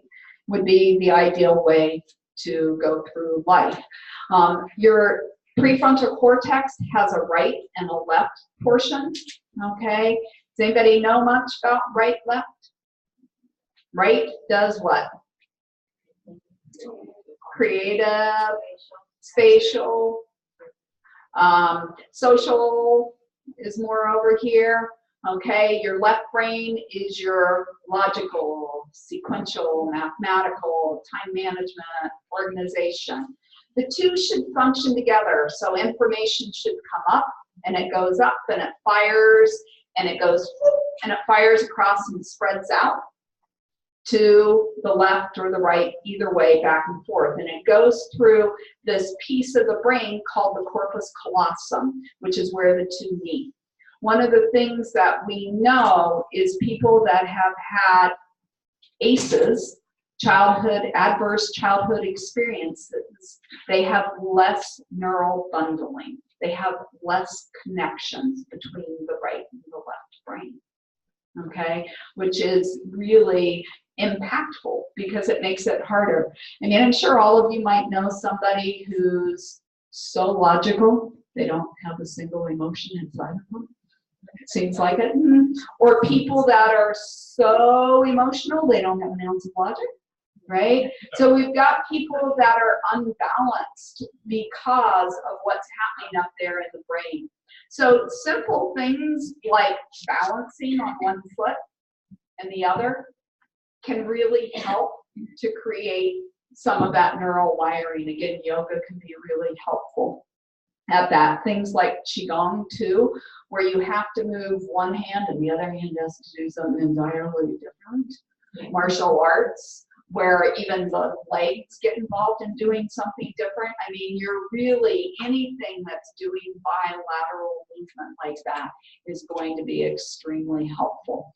And I think things like martial arts, kickboxing are really, really important too for rape victims, for empowerment. Is just to be able to know that they can protect themselves. So the last thing then that's really going to define whether or not an event is traumatic is it inescapable? If it is inescapable, it is going to traumatically encode, and if it's inescapable for more than 20 minutes, you guys. So if you can't get away from something, either mentally or physically, after about 20 minutes, the body gives up, right? It shuts down and it gives up. And I really, I think we need to think about it in terms of how we parent, because there used to be that good old let them cry it out method. 20 minutes of a baby crying and giving up, you guys, is a baby going into feigned death, saying, okay, nobody's coming. Nothing else I can do other than just collapse and stop. So it's really important that we provide that attachment piece for kids. So if you know young parents, let them know that's not a good method in the world of trauma. So again, inescapability, 20 minutes or longer is going to leave traumatic encoding. So when we think about traumatic, yes? I have a question. I was in a situation in 1996 and we were driving into a storm drain and I ended up laying to a tree for 13 hours. My fiance was killed. So the length of time that because I just didn't give up because I knew that he had no hope without me, but they couldn't really figure out why I was doing so cold. So, I mean, I wonder how much of an impact that has later on because they said, aren't you afraid? No, you don't have time to be afraid in a situation like that. It's a lot different than people visualize. But I'm wondering if the length of time that I was there had to do with the amount of trauma I suffered. Yeah, I would definitely say so. The longer that you have to stay, I mean, that's kind of a unique situation because there's freeze, which, you just freeze and you're not doing anything, but you've got to freeze. That's also your muscles are highly engaged in holding on, right? So, I mean, you've got this high freeze for a long period of time. So, yeah. And then you've also got the relational wounding and the trauma, right? Yeah, of him. So it's, you know, again, the complexity of that trauma is huge for you. So, yeah, I would imagine that you would have suffered. My heart goes out. Yeah. Mm-hmm. So this is something else that I'm always paying attention to in the brain, right? So 3 parts of the brain: thinking brain, emotional brain, survival brain. All information comes in through the emotional brain. It comes in the emotional brain. As it comes in, it goes from the thalamus to the amygdala, and the amygdala decides in a nanosecond, am I safe? If the answer is yes, then the amygdala sends the information up to the prefrontal cortex, and we are able to have good thinking skills, okay? And good social skills, and we're able to interact. But if the answer is no, then our prefrontal cortex goes offline, and we go into fight, flight, or freeze, right? We drop down, and we do what we need to do to hopefully get out of that event. So at that moment, what's happening is there are chemicals that are coming from the thalamus to the amygdala, and those chemicals are rushing through. If they go through for less than 20 minutes and I escape, what happens is this receptor that came up to allow those chemicals to go through goes away at the end of 20 minutes or when it's over. And I go, oh, it's over. I survived, I fought, I'm done, right? So I walk outside of here and something big and black comes after me. I pick up a stick and I beat it off. And I'm like, oh, okay, there's bears around here. Next time I go outside, you know, I might even want to have adaptive information and carry a stick with me. But I'm not necessarily traumatized by it because I got away and because I was doing something, right? That's key, doing something. I wasn't in a helpless state. Does that make sense to people? So then what happens if I walk outside of here and the big black thing comes at me and I try and run and it tackles me and it attacks me and it goes on and then I have to go to the hospital and the trauma just keeps going, right?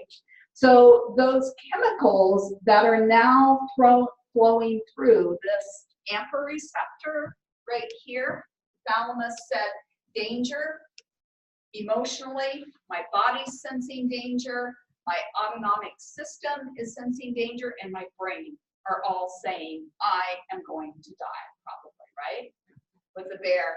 So the chemicals flowing through there after 20 minutes also now include calcium. And now what we have is an AMPA receptor on the brain, okay? And it's in the amygdala. And what an AMPA receptor then means is every time I see something black, my heart starts to race. And I get the startle effect, and hypervigilance starts to develop, right? So that it starts to come on every time somebody says the word bear. I feel my heart rate go. I feel my stomach. I feel my body tense, right? Because physiologically we react before we cognitively because of the senses, the emotional reaction and the sensory reactions. So now I've got an AMPA receptor that is always searching for danger. Okay? And when it searches for danger, you remember that little neural pathway the first time?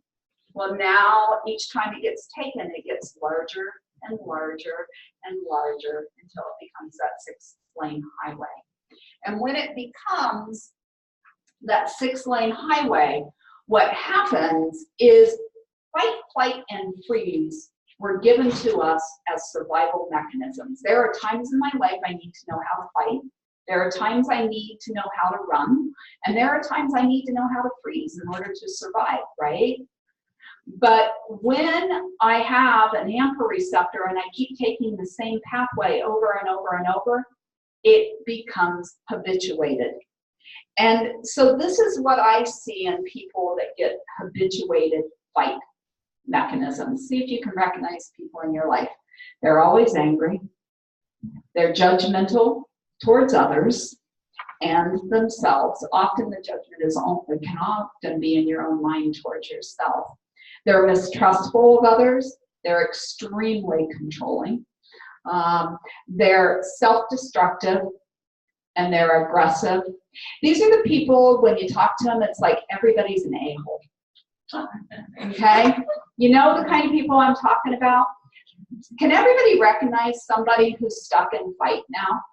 That's a person who has a super highway to fight. Now, I have to tell you, I am a fighter. That is how I survived my childhood, right? Is I fought, I did things to protect my parents, I did things to protect myself. As I went through life, that's what I did. And I did a really, really good job of it. And the older I got to be very creative with my fight. My fight became intellectual, right? So like when my daughter got sick, I was sure that I was going to find a cure. And by God, I kind of did. You know, that I was not going to stop, you know, that she was given a diagnosis and I didn't believe it. And so now we found that she can manage what is arthritis through celiac, through not eating gluten and wheat, that she can have a huge difference. That was my intellectual fight. But some of us become intellectual fighters too. So I want you to keep that in mind. Also, I see these kids so often in schools, you guys, and my heart goes out to them because they get labeled as ODD, oppositional defiant children. They are kids that have been through huge trauma, and what happens is the second you want to ask them to do something, it's a no, because the only way they know how to stay safe is to be in control, right? So that's a person stuck in fight. A person stuck in flight is somebody who always wants to get away. You know, these are the people in relationships, whenever there's a problem, they just leave them, right? Or they're the people that keep a lot of distance from other people. They can't even get close. They are people that can be actual runners. Exercise addictions, alcohol, drugs, sex, porn, video games, addictions. I'm uncomfortable, something makes me uncomfortable, boom, let me go have a drink. Let me go play video games. Let me get away. Eating disorders are also a part of flight. So can everybody recognize people in that realm? Right? So something triggers them, and that's their way out. A person who freezes is a person who's frozen, terrified. John Gottman, if you've ever done any counseling, marital counseling, he talks about stonewalling. It's where the lights are on and nobody's home. It's often that one partner is and the other partner is just frozen. And often it's because it reminds them of childhood. They probably had a very critical parent. And so they get stuck in their own back and forth childhood dynamics, right, in coupleships, because we often marry the best and worst of mom and dad, our imago, and that's a whole other workshop.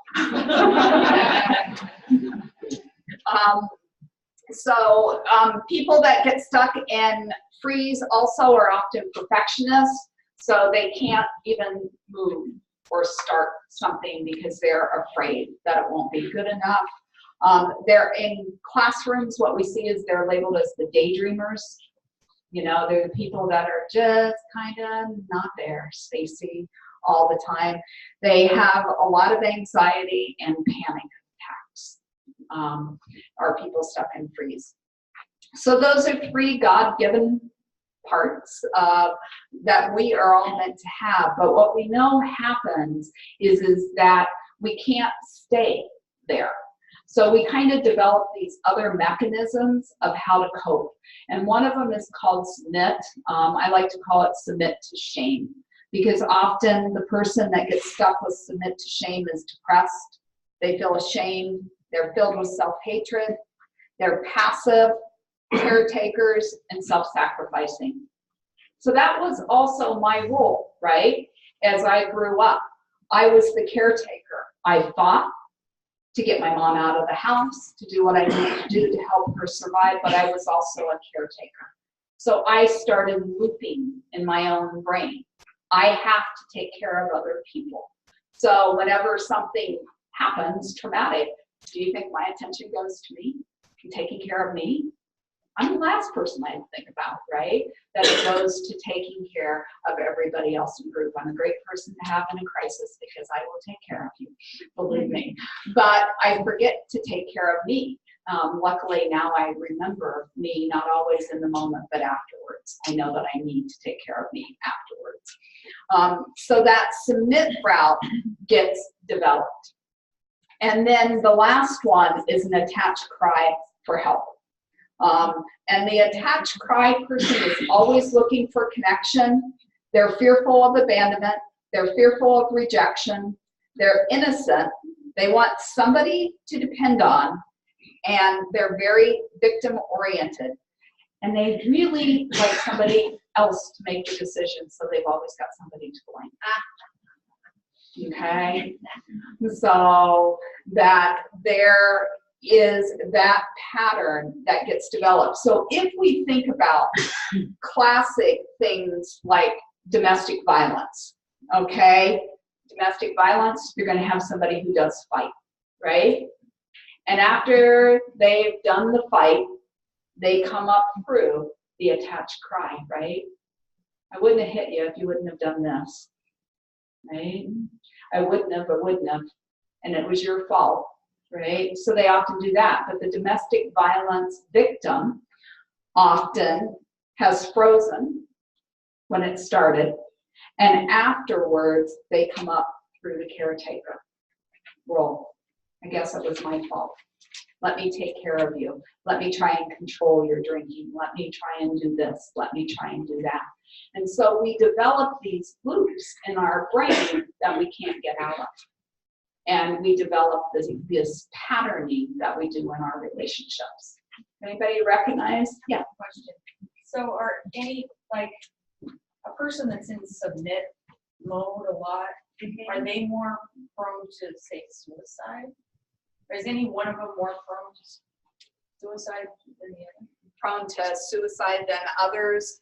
I think that, you know, a submit person has a harder time reaching out and asking for help, because they're the caretaker. So they're the person that you're not going to see it.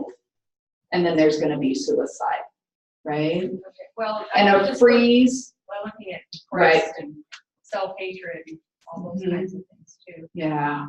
I think freeze too is another realm. Probably submit and freeze. I've never looked at it from that realm, to be honest with you, to answer, you know, which one's more likely. But I would say freeze, because they feel like they can't make any movement at all.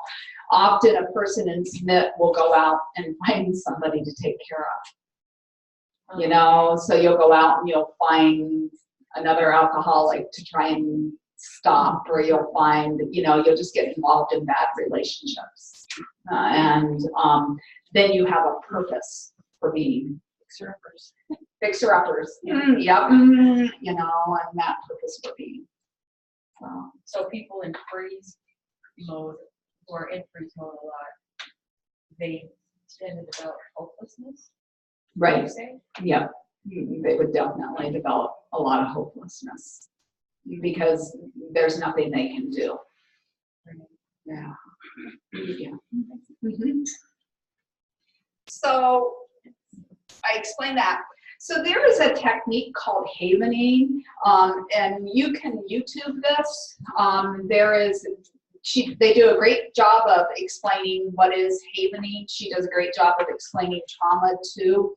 And havening works on delta waves. And so I'm not allowed to do a whole lot around it because I'm not a trainer, but I'm going to give you the basics, nobody tell, okay?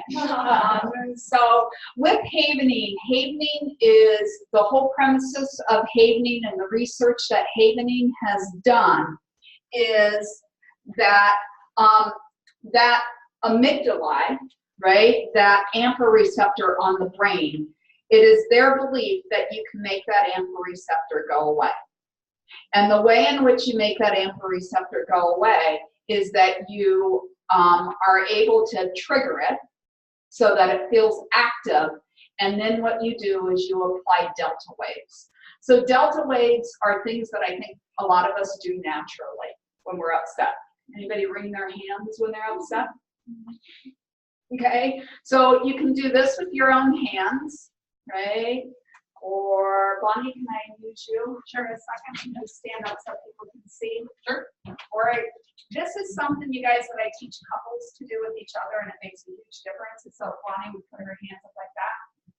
You do this. You can do it with a friend. Okay.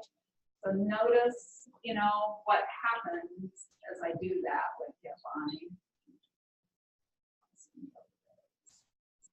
So the benefit of somebody else doing it, you guys, is serotonin with touch, right? Anytime we touch, yeah, and vibration, right? So this is less delta waves. If you go to the shoulders, you want to do the shoulders to the elbows, you get a stronger delta wave. Okay. And Bonnie, is it okay if I touch your face? Sure, my glasses on. Yeah. And then you go to the face and you do from the forehead around and then the cheeks. You're going to get delta waves. You do it to yourself. Yes, you can do it to yourself. There is self-havening. Paul McKenna also has on YouTube self-havening. Okay, so you're going to get more delta waves this way. And so we use this naturally to regulate ourselves. You know, we sometimes hold ourselves, and I see people do this. Also, we walk up to each other sometimes and we just put our hand on people's shoulders, right? And we're doing delta waves and we don't know it. Or people when they're stressed out, you'll often see them do this, right? Just kind of doing their own delta waves. But as I've started to do this with people and with clients, one of the things I often hear from people is, oh, my mom used to do that to me when I was a little girl to help me go to sleep at night, right? So delta waves are what we get in our deepest sleep. So when we combine delta waves with looking at an AMPA receptor that's fired, we fire it, we start applying delta waves, and then we go through 3 rounds. The 3 rounds are something with movement, something, and then we hum, okay? And so then we'll hum a song, because if everybody would just, let's just do 3 Om.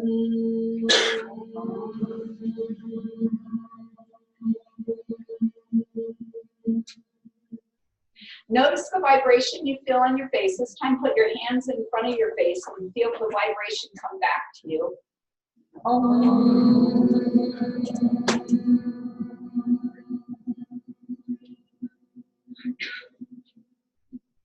And then one, just put your hand down here and just notice it on your vocal cords.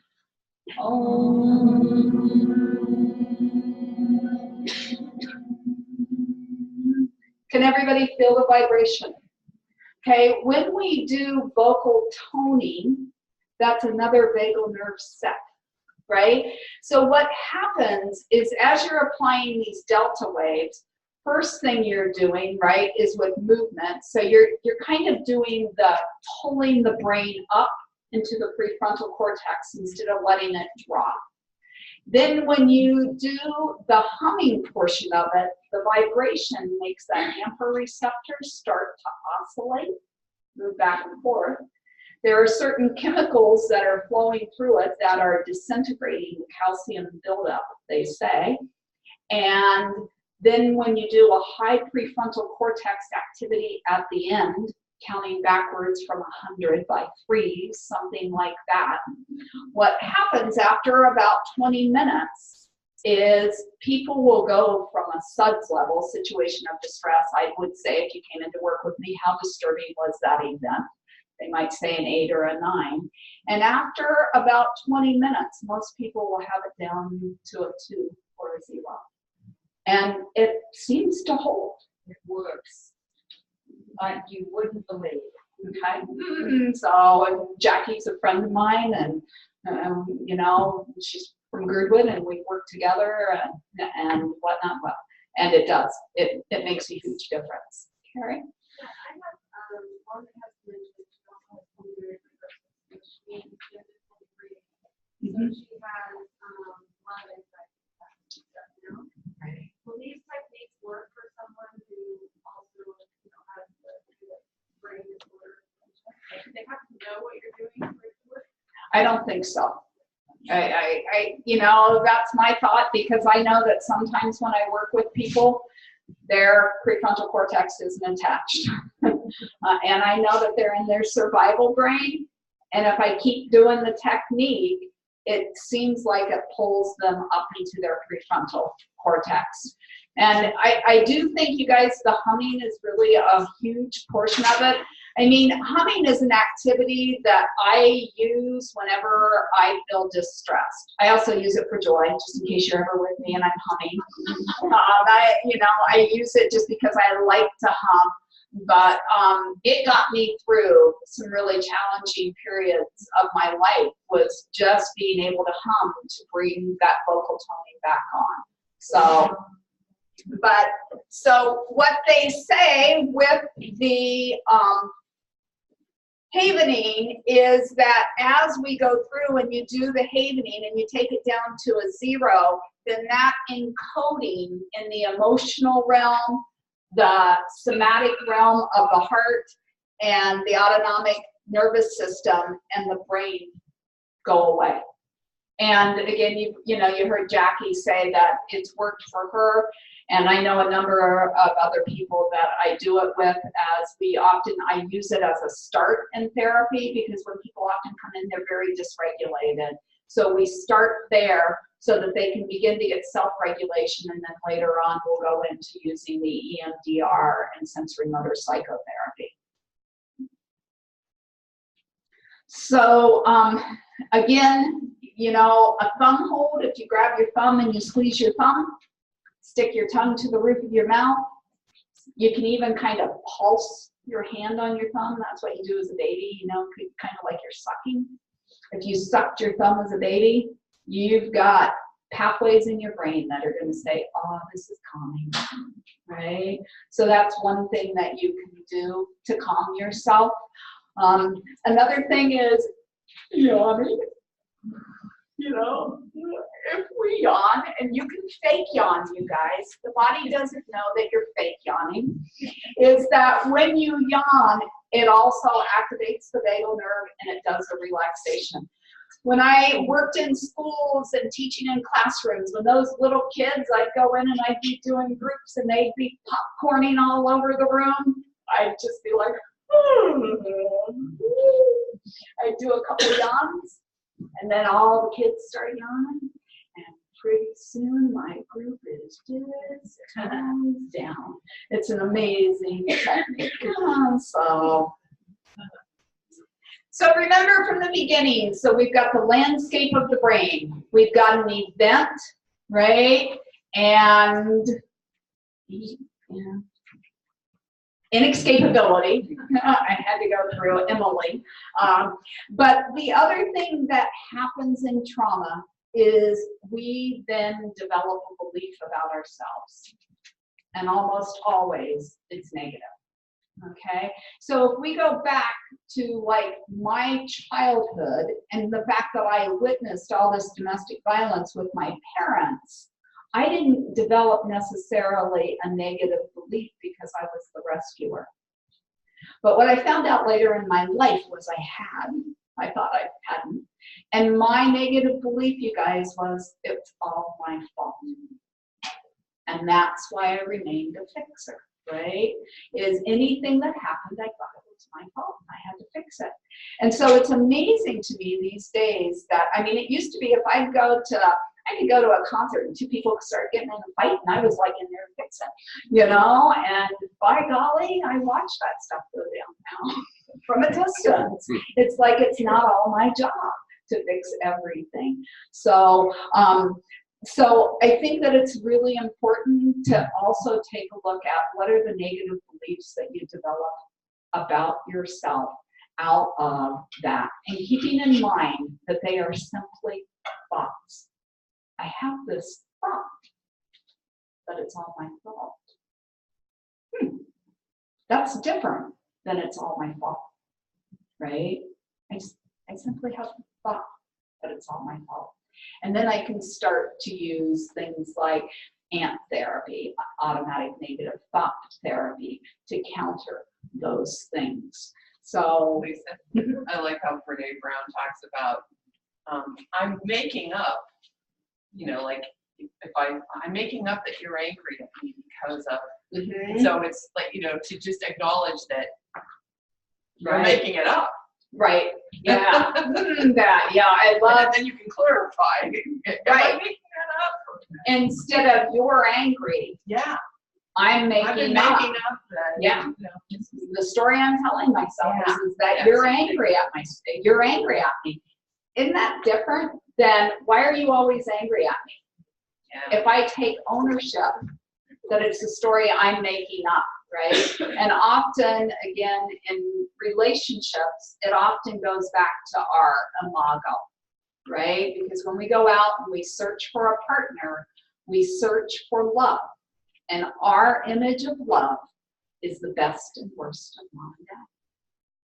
So then we find a partner who has the best and worst of mom and dad. And by golly, when we first meet each other, we only show each other the best, right? And we also have chemicals flowing through our brain that makes the world brighter, and it makes you appear brighter, right?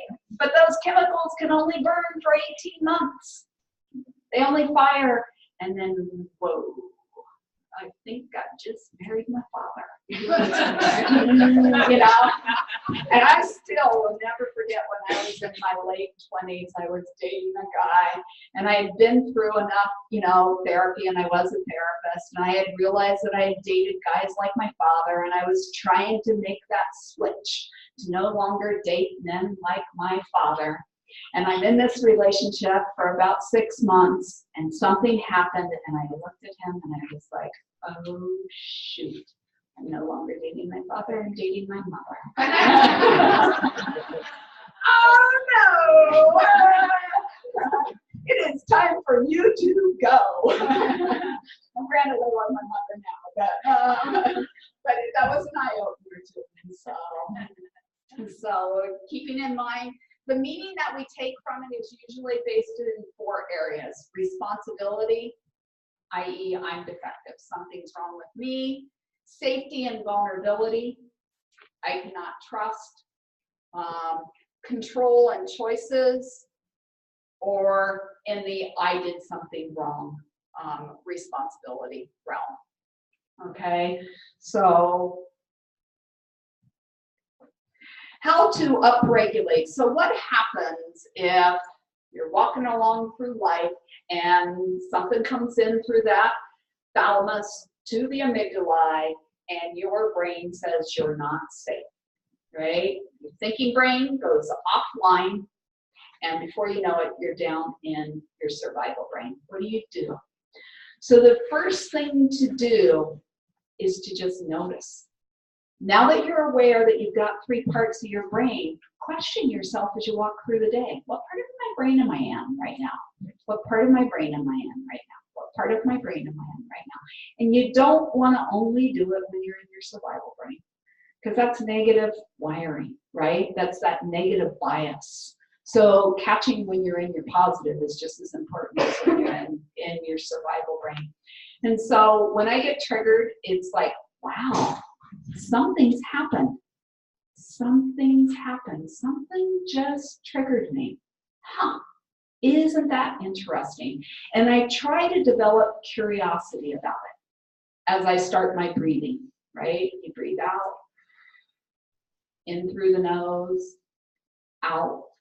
And you keep doing your breathing and you're like, wow, okay, now you have to remember that emotional part of the brain needs to feel safe. And part of feeling safe is, if any of you have ever been triggered, I think you know what happens is you beat up on you. What the freak is wrong with me? Why am I doing this again? Why is my heart racing? And you start to do a lot of negative self-talk instead of name it to tame it. Accept yourself. Wow, I'm just triggered. Oh, I'm angry. Oh, isn't that interesting? Let me just keep breathing until I figure out what to do about that, right? And if I know I'm in fight, right? If I know that I'm in that controlling, angry, my mouth wants to fly, I can stick my tongue to the roof of my mouth, where's my energy going to go? When you're in fight, my energy goes up here. And most people does. It goes to our arms, right? Because that's how we fight, is we do this.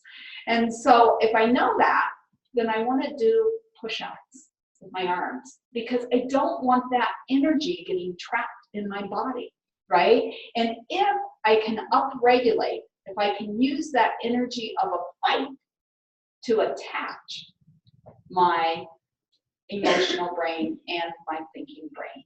So doing the push-outs, pushing out at a wall, doing push-ups. I became aware as a therapist that I was listening to a lot of horrific stories. And it was beginning to take a toll on me. And when I listened to people that, I mean, I'm a counselor that, if anybody's ever worked with me, I think they would agree. I am a counselor that is in there. I counsel with my heart. I love my clients. I know it's not ethical and I'm not supposed to, and I don't give a shit. Excuse me, I'm in a church. I don't care. How do you sit with somebody and not come to love them with that many hours and to see their vulnerability? They have such courage to sit with me and to work through their issues. And I would come to love and care about people, but it hurts to see what they go through. So I get into fight. My body goes into fight. So in between clients, I do things to resource myself. I do push-ups, I do planks, I do something to release that energy from my body so that I don't carry it and I don't keep it stored all day long. And I think that's the essential part, you guys, is make sure if you're a person who goes to flight, flight's going to go to your legs. So just go and march, right? Go for a run. If you're sitting someplace and you want out of there, move your feet, just back and forth. But allow that energy to move instead of getting trapped is really, really key. I think it is a really key part to upregulating. If you can notice where's the sensation, where do you feel it in your body, and go through the 5 senses, what's it look like, smell like, sound like, and taste like, it's going to help you. Riding the wave of that trigger is better than running and trying to avoid it. Okay, because when we run it, then we're going to keep on running for the rest of our lives from that trigger. So finding somebody that can sit with you. And it's a hard thing to do, is to sit with people through their triggers, but finding people that can simply sit and be there with you as you go through it, help you do some of these tricks, is really, really helpful. Yes? What about the freeze? What would you do if you're a freeze person? Did you just stand there? If you're a freeze person, Yeah, what do you do to help with that? freeze is the hardest to work with, okay? And so with freeze, key is movement. So often, you guys, where we orient during trauma is what we orient with first is often our eyes. Like when the recent earthquake in November happened, I happened to be up in Anchorage when it hit, and I was just getting ready to go up to the 16th floor. And I literally had one foot in the elevator. And when I had that 1 foot in the elevator, the mechanical room was right next door, and I heard this sounded like an earth mover, and I was like, oh, something's wrong with the elevator, and I jumped back. And I'm not getting in there, and then the building started to sway. And I was like, okay, no, I'm really not, I'm getting out of here, and got out of there. And I thought, oh, that was really interesting, and watched while all my classmates were upstairs and whatnot. And what happened to me after that was my orientation became to the sound. I could hear every earthquake that came after that. I had never heard an earthquake before in my life. Did you guys know you could hear earthquakes? I did not know you could hear them. But now my orientation is to that more than the movement. If it's above a 4.0, I can often hear it coming, right? Because that's where I oriented. So another orientation, sound is often one of them. Because we don't see what's coming, the trauma, but it's often our eyes. So with sound, if it's a sound, a lot of people get startle effect afterwards. So if you have startle effect afterwards, it's naming it. Oh, that was a car door.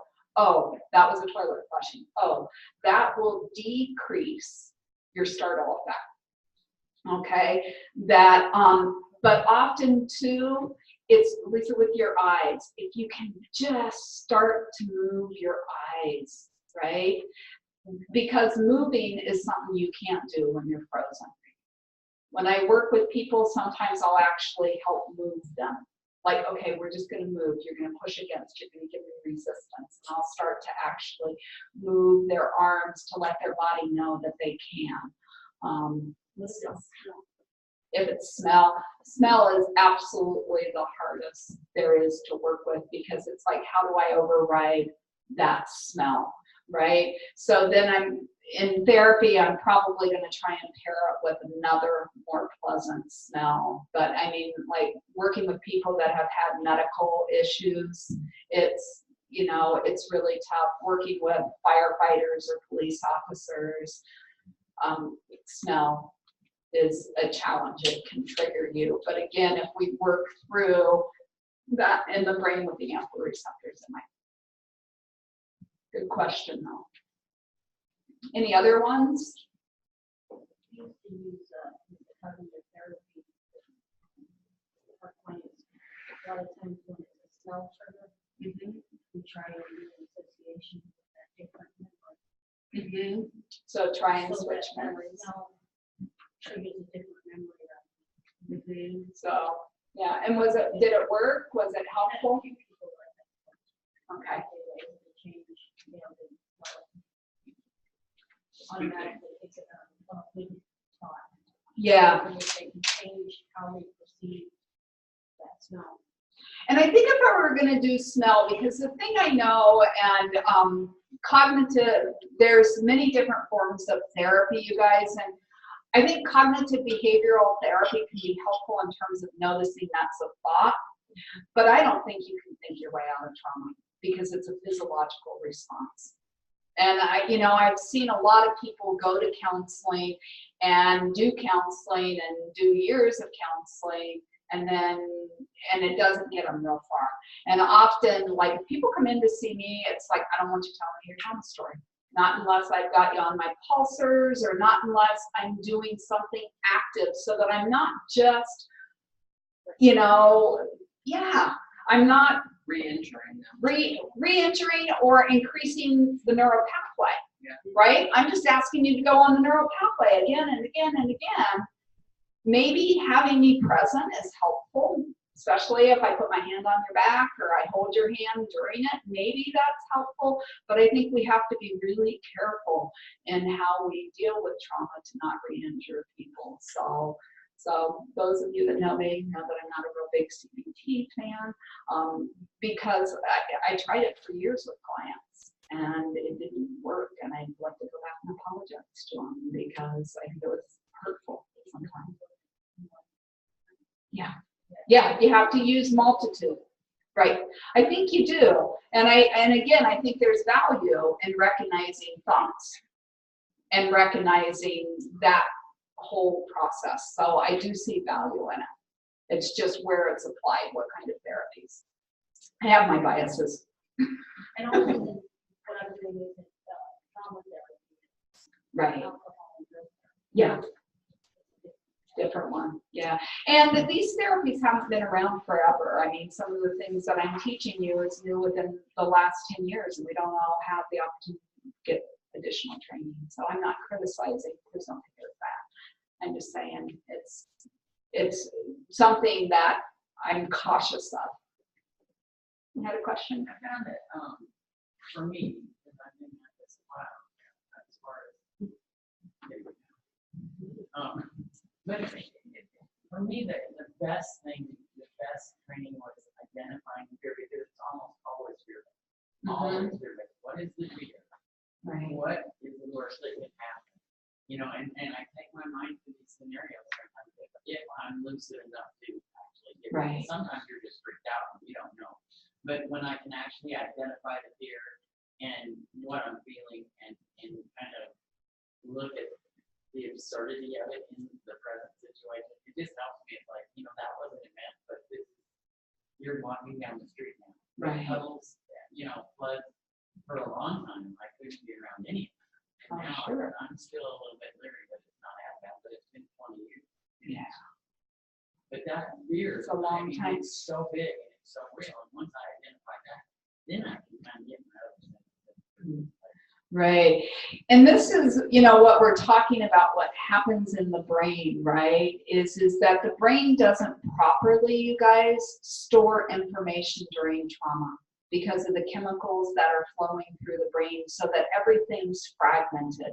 And that's why a treatment like EMDR can be very, very helpful to be able to consolidate and to help you remember the whole picture, because your prefrontal cortex is attached when you're doing bilateral, right? So it's those kind of things that can make a difference.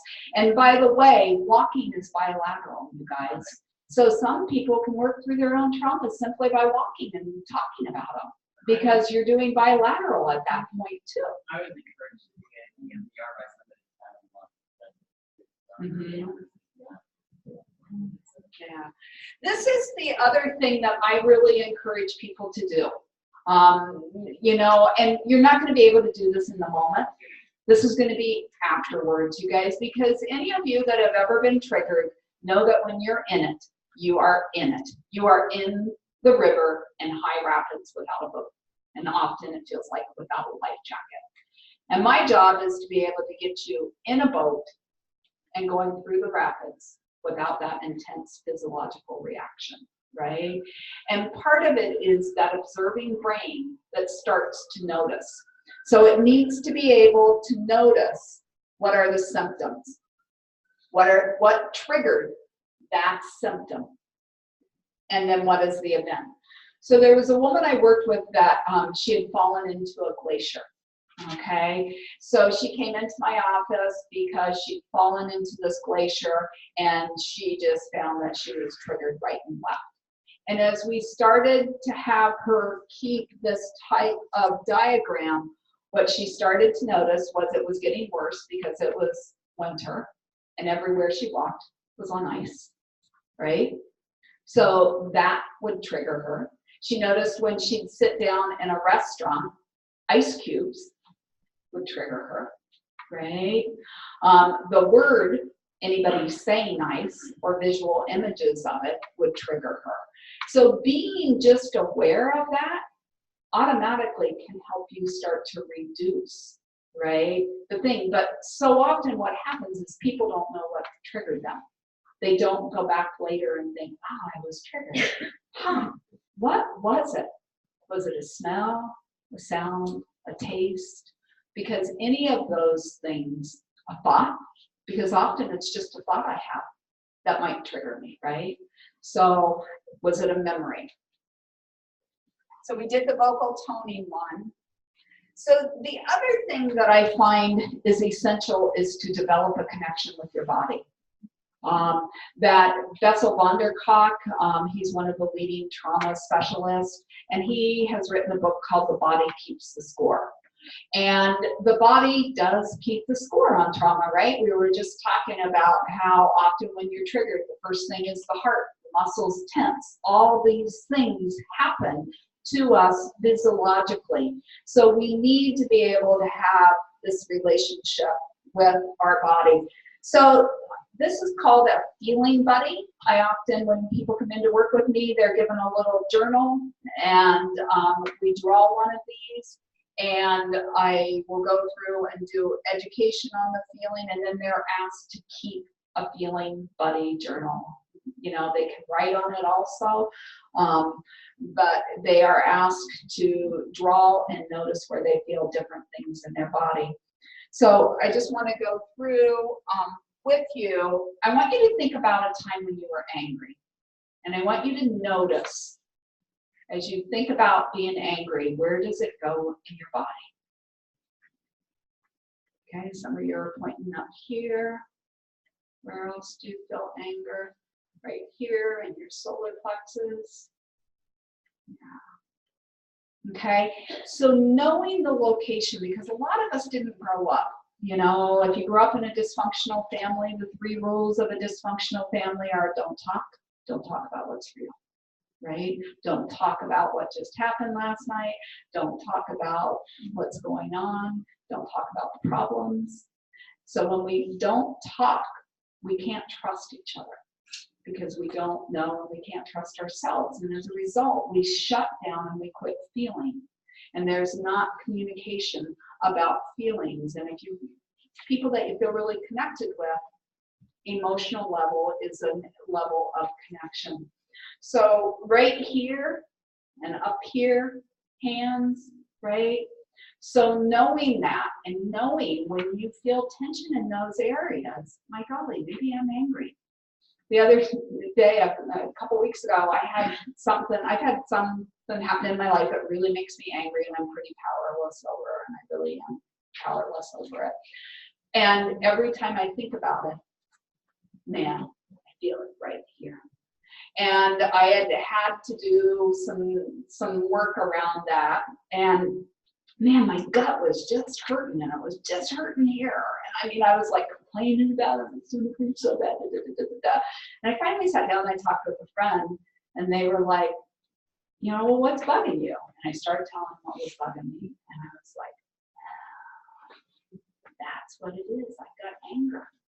So I had been dealing with this for about a week, and I went in afterwards, and I have a nice little punching bag, and I went in and I just wailed on it for about 10 minutes. And after I wailed on that thing for 10 minutes, this just released, and it was gone. You know, and I haven't had a problem since. But even I, a skilled therapist of 35 years, didn't think, oh, that's anger, until I was having a conversation with somebody. So often the symptoms that we get in our body, right, are symptoms and emotions that are not being expressed. And again, anger is going to go here, and it's going to go here. And I am going to find a way to physiologically release it so it doesn't stay trapped in the story. Even if I'm powerless over it, you guys. Physiologically moving it out of my body is better than holding it on so that then I start to just clamp more and more and collapse and go into depression and helplessness, right? So anger says, something is bugging me, breathe. I can handle this. And a lot of people confuse anger and rage. Anger is just the fire in the belly. It's the tension here that is saying, stop, boundary. I don't like what's happening, right? That's what anger is telling us. And that if we can't tap into our own anger, we are going to be victimized over and over and over again. And so as we raise children, I wish that we would learn to teach children to tap into their anger instead of telling them it's not okay to be angry. Because I think that's what we do as a society, is ask children, instead of what are you angry about? How could you get it to stop, right? What could you say? What could you do? But helping people to utilize their anger. There's a saying in the field of counseling that depression is anger turned inwards. when I don't set those boundaries and I turn it against myself, right? So knowing your anger, knowing where it's at in your body. Because of the way I grew up, I don't always think emotions, right? Because I grew up where we didn't talk about them, but I do feel them in my body. And that's where that body connection and knowing what's happening in your body can be vital and an important part of healing. Frustrated. Okay, so think about a time you felt frustrated and notice where you feel that in your body. Where are you guys noticing that?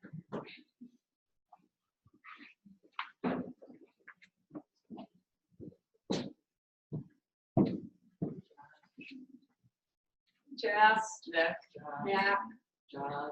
jaws, back of your neck, some people are saying, head, right? So I loved frustration says, I'm stuck, I need help. I had this little boy I was dealing with, and he got sent to me because he was lashing out in the classroom and hitting people and whatnot. We call frustration a cousin to anger. But he came in and I said, draw me a feeling buddy of what's going on for you and your body. And so he drew his little feeling buddy, and he drew, his hands were red and his feet were red, and that his mouth was red and stuff was coming up. And then he drew a little bubble. And he said, I need help. And I said, what's going on? What do you need help with? And he said, it always happens during math. I just can't do it. Right? But here he had been labeled as being this angry, out of control kid. And all it was frustration, and teaching him how to deal with that frustration tolerance and to ask for help instead of turning it into this falling apart in the classroom. And so knowing, the other way that I've found frustration to be really helpful in my own life, and I'm sure nobody in this room can relate to this. So I have 3 daughters, and this is the way it goes. Could somebody put the dishes, or could you put the dishes in the dishwasher? Okay, Mom. Dishes in the dishwasher? Okay, Mom, I'll get to it in a minute. Okay, now, dishes in the dishwasher. You don't have to be so angry, Mom. You know what, hon? I'm not angry. I'm simply frustrated. I ask for your help, and I need it. I can't do it all alone. Would you please get up and put them away? Now, which one do you think I'm more likely to get my needs met? Right? Yeah. So being able to recognize when it's frustration is really important for us to get our own needs met. Scared. Anytime you felt scared. Notice where that goes in your body. Heart starts to raise, maybe. What else do you notice? Stomach. Yeah. Start to feel it in your stomach. So knowing where it goes. And scared says fear. Is there a safekeeper nearby? Knowing who our safekeepers are in life, you guys, is vital. We all need to have somebody, at least one person that we know is always going to have our back. We all need to have at least one person that we know will hold us and let us just cry. Okay? Who's your safekeeper? The more we have, the more safety net we have, the better off we are. But Brene Brown talks about, if you have more than 3 or 4, you really probably don't have any. That you've spread yourself too thin. Right? And so I think about that sometimes and how true that is. But who are your safekeepers? Keep in mind, too, that a safekeeper is not always another person. You know, when kids come into my office, I have a great big room that's called a smart room.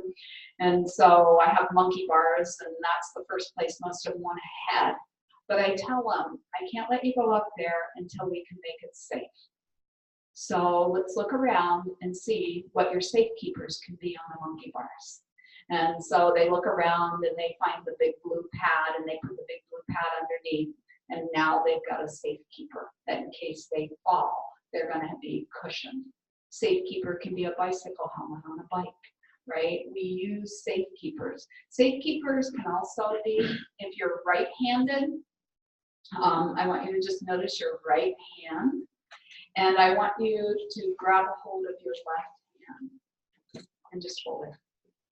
That often, if we use our dominant hand to grab a hold of our undominant hand is usually our childlike hand. And that grabbing a hold of your own hand and talking to yourself, I gotcha. I know this is scary. We can get through it together. You know, I'm an adult. I know it's the little girl in you that's scared right now, Lisa. You've never done this before. It makes sense. The other thing I find interesting about scared is scared and excitement run pretty parallel to each other in the brain. They're pretty close to each other in terms of neural circuits. And so, like, getting ready to stand up here and do a speech, my heart can start to race, right? Am I excited or am I scared? To kind of play out that difference can also help you, is to notice that difference. Anxious. Where do you feel anxious in your body?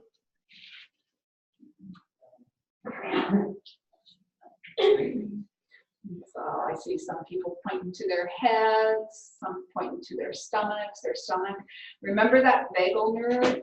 That vagal nerve goes to every organ in our body, right? So it goes down to our heart, our lungs, it goes to our stomachs, our intestines. And that's why, you guys, when we get scared, you know, scared the S-H-I-T out of me. I feel bad that I said that in the church, so I'm trying to watch my language. Okay, thank you. But you know that we, there's reasons why our body physiologically does those kind of things when we're upset, but scared or anxious. So where does anxious go? So to me, anxious is a feeling that I think we overuse it in this society. I think that what a lot of people do is they take a lot of their feelings and they put them into a Coke bottle and they just sit and shake it. And then occasionally they open it and there's explosions, right? So as we think about that, anxious says, I need more information. Maybe I'm anxious about, I don't know what's going to happen. So what do I think might happen? Am I a worst case scenario person? Am I a negative, biased person who's always thinking about the worst? If so, can I just switch a little bit to thinking about, you know, what is it? They say we need 5 positive to every 1 negative in order to keep our brain more balanced. And so noticing anxious, and to try and quit using that word anxiety. I have anxiety. And try and break it down and pull individual feelings out. What are they really is what I find is most helpful for people. Sad. Where does sad go?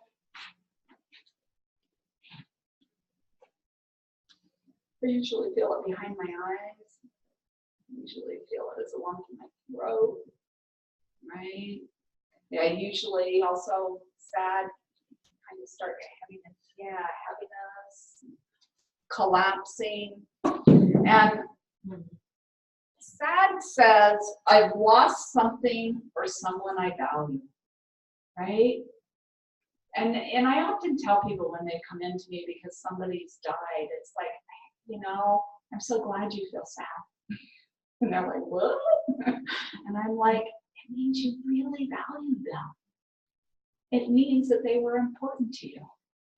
And for us to be able to recognize it as that, instead of this negative thing that we should do away with, it tells us what's important to us, guys. And if we didn't feel it, we wouldn't know what's important to us. So recognizing I've lost something I value, but the other part of it is I need comfort. So now I need to get some comfort. Comfort can come in the terms of that person that's going to hold me and just let me cry. I think there's so much value in that. There's serotonin that gets released. There's, witnessing, somebody witnessing my pain, which is huge. That can be helpful. But it can also be comforting myself. One of my favorite little comforts is to light a candle, smell it for a second, and feel the heat and blow it out. There's something about that that's just so comforting. So what are the things that you do that you can do to comfort yourself when you're feeling sad? Okay, becomes really important. Disappointed. Disappointed is sad's cousin, although I think a lot of people think that anger is its cousin, because you see a lot of people when they're disappointed acting out in anger or rage. And disappointed says, I was hoping to get my way. Breathe, I can handle it. We are a society that does not know how to deal with disappointment. I think with both parents working in the home, I'm guilty of it myself sometimes, is that we feel like we're not there enough for our kids, so we give and do sometimes instead of letting them endure disappointment. But disappointment is something that we all need to know that we can endure. I can handle not getting what I want, and I think so often, the way we hear disappointed being communicated is, I'm disappointed in you, Vicki. If I'm a parent and my kid just got a C or a D, I'm not, am I disappointed in them? Or am I disappointed because I'm not getting what I want? Which I want you to be a straight A student. So be careful where we place our disappointment in life. Own it. I'm disappointed. I'm not getting what I want. How do you feel about your C? You're okay with it? That's interesting. That's interesting because we discuss this. Why are you okay with the C, right? But how many times do we project our disappointment onto other people instead of owning it? Happy. Happy is one we all like, and I think happy is one that you often hear people. I just want to be happy, or I just want my kids to be happy. And you know what? I don't want my kids to be happy. I want my kids to be resilient. And my oldest daughter is a doll. I just love her. I love all three of my daughters. But my kids would have told you prior to my middle daughter getting ill that they had had an idyllic childhood, that they'd had probably too perfect of a childhood. And my oldest daughter, who's now 25, we were talking one day, and she said to me, Mom, because when my daughter got ill, I also got shocked, electrically shocked, and then emotionally shocked too by her being ill. And I became very dysregulated for a couple of years. I became a mother that my children didn't know. I'd never yelled at them prior to that. I yelled at them. I would fly off the handle. I'd go into hyperarousal. I ended up divorcing as a result of it. My husband and I discord, lots of things happened. And afterwards, I was talking with my daughter, and I was just kind of doing repair. And look, this is who I'm sorry. And she looked at me and she said, Mom, I am so thankful for it. She said, because had it not happened, I would not have been prepared for the world because you had made it too perfect. I was like, whoa, but she was right. She would not have been prepared for hardship because I had always made everything perfect for them. So I think that it's really important that we teach kids to be resilient, that we allow them to suffer instead of stepping in. I probably stepped in and rescued too often, right? Or did things like that and wanted them to just be happy instead of No, feel the range of emotions. So Happy says, Yahoo, I like this, let's play. And Calm. Calm is Happy's cousin. And in terms of taking a look at Calm, I really like to highlight, I think that the mindfulness movement is really, really important. I think mindfulness is really, really helpful in your journey of recovering. But I think one of the kids drew a feeling buddy for me, and we talked about Calm and where she should feel it in her body and what it should look like, and it was all glowy and whatnot. And this was a kid who had ADHD, and she didn't have ADHD maybe prior to her brother getting cancer, but ever since her brother got cancer, she can't sit still. And then she drew up in her head, sad, angry, scared. And I think that's what happens when you're going through trauma. There is no calm, right? And that to sit is extremely hard to do.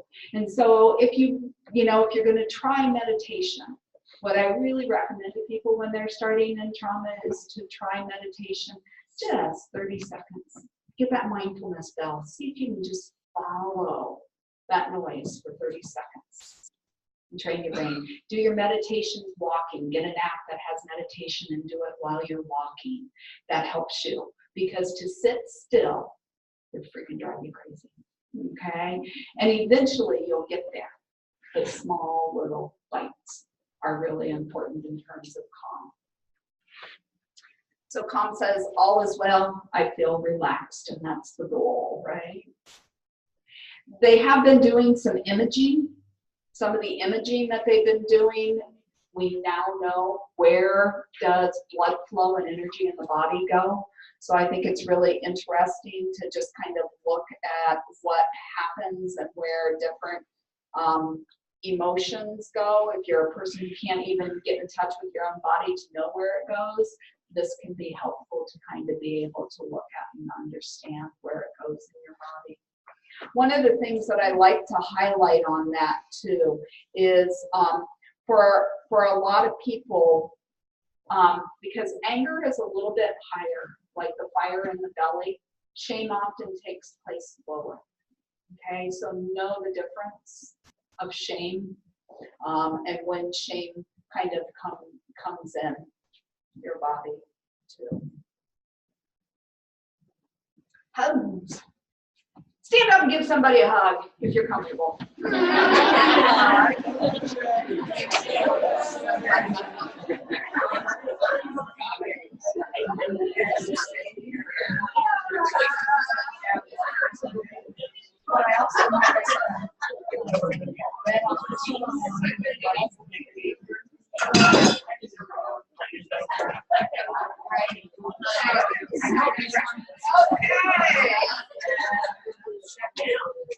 So as you notice, what happens with hugs? A lot more laughter, a lot more energy starts to move. It does increase serotonin. When I worked as a school counselor, one of the things I did every day of my life as a school counselor was I stood outside regardless of how cold it was, and I either high-fived kids, I'd either give them a side hug, I'd give them a snake hug. I would do whatever they wanted to do to give them a touch of serotonin in their day. So as we think about that, it's really, really important. But if you're a person who doesn't like hugging, you guys, I can simply give somebody a hug by putting my hand on my heart, when they're telling me a story. I can also just tell somebody, I'm not really comfortable with a hug, but we can do this, right? Make sure if you're not comfortable with touch, do not do it. Do not violate yourself, right? We can also do self-hugs. And if you do this while you press your back into the chair, it's going to feel like a hug. You're going to get the full realm of it. Virginia Satir says we need 4 hugs a day for survival, 8 for maintenance, and 12 for growth. I don't think we're getting enough.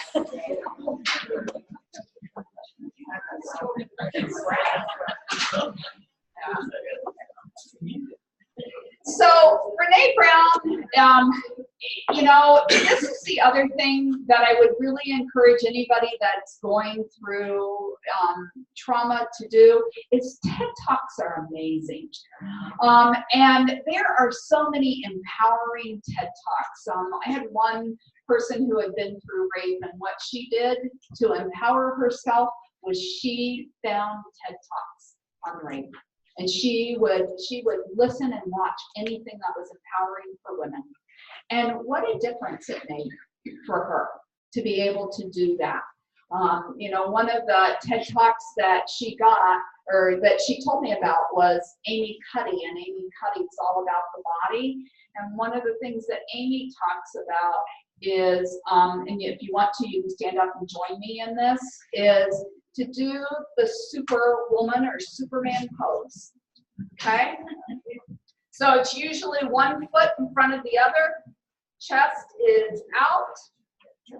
And when you stand like this for 3 to 5 minutes, it is going to increase your testosterone. It's going to increase your serotonin and make you feel better. And it's pretty amazing how much more confident you feel when you stand in this position for 3 to 5 minutes, even just standing up in it now. You know, you can go do this in the bathroom. And you guys, ever since I watched the TED Talk, I do it before I'm doing talks. I know that. So when you see me go to the bathroom. But Brene Brown has a lot of great TED Talks. And one of the things that Brene Brown talks about is the anatomy of trust. And I just really like to highlight the anatomy of trust, because I find that a lot of people think about the anatomy, like a lot of times in my life, I've gotten that gut feeling that I can't trust somebody. Anybody else ever had that? Yeah. Yep. Okay, and then, I don't know anybody else does this, then I start to feel bad. Why am I not trusting them? I've done that a time or two in my life. And what Brene Brown does is she breaks it down into the word rating and says that we need these 7 things in order to be able to trust somebody. And now, when I get that gut intuition, I just go through rating and I say, oh, I don't trust them because they don't have boundaries. Or I just set mine and they didn't respect it. B. Or because they're not reliable. We make plans to go do something. First time, it happens to all of us. We overcommit, but they've done this 2 or 3 times. They're not reliable, right? That accountable, they never say they're sorry, right? If somebody doesn't say they're sorry, then it's not going to work so well. The vault. One of the things she talks about with the vault is that I know that what I share with you is kept between us, right? And that you will hold what I share with you. So how many of you have ever been talking with somebody and they're telling you somebody else's story? Yeah. Right away, you know that that person doesn't have a vault, right? If you're going to be a gossiper and you're going to talk about other people, then I know that you don't have a vault. And that's somebody that I don't want to engage with. Act from a place of integrity. Integrity is choosing courage over comfort, over what's fun, fast, and easy. And I often find that integrity gets me, you guys, because integrity means I'm going to have those hard conversations. That's where integrity gets me the most, is not wanting to say to somebody, ouch, what you did affected me. And, you know, Brene Brown's way of saying it, the story I'm telling myself about what you did is this. And being able to have those integrity conversations, when you choose to have them, 99% of the time you'll find out it wasn't about you. which is so refreshing because it's not what your mind thinks. J, judgment. Breathing in, non-judgmental. To be non-judgmental, that you're not going to be judgmental about my story or my behavior. You're going to hold me accountable, but you're not going to be judgmental. And generosity, about my thoughts, words, intentions, and behavior. So one of the things that Brene talks about, though, a lot in this talk that most people miss, and that is on Soul Sunday, and it's excellent, is at the end she talks about the most important person to be able to brave is yourself. And so, you know, asking yourself every day, how am I doing on braving? You know, that I have to brave me, because if I can't trust me, I can't trust you. Okay. And I think we're almost out of time. So I'm going to jump. EFT is another thing, you guys, that you can look up online. EFT can be really, really helpful. EFT is tapping acupressure points. So if you guys will just follow along. Karate chop. This is the first one. You do a karate chop. Then you go up to right where your eyebrows are coming in, and you tap right there. You follow the bone around to the sides.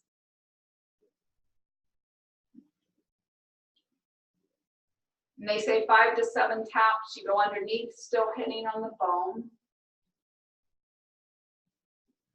And you could be doing this while you're saying, even though I have anxiety, I deeply and completely accept myself.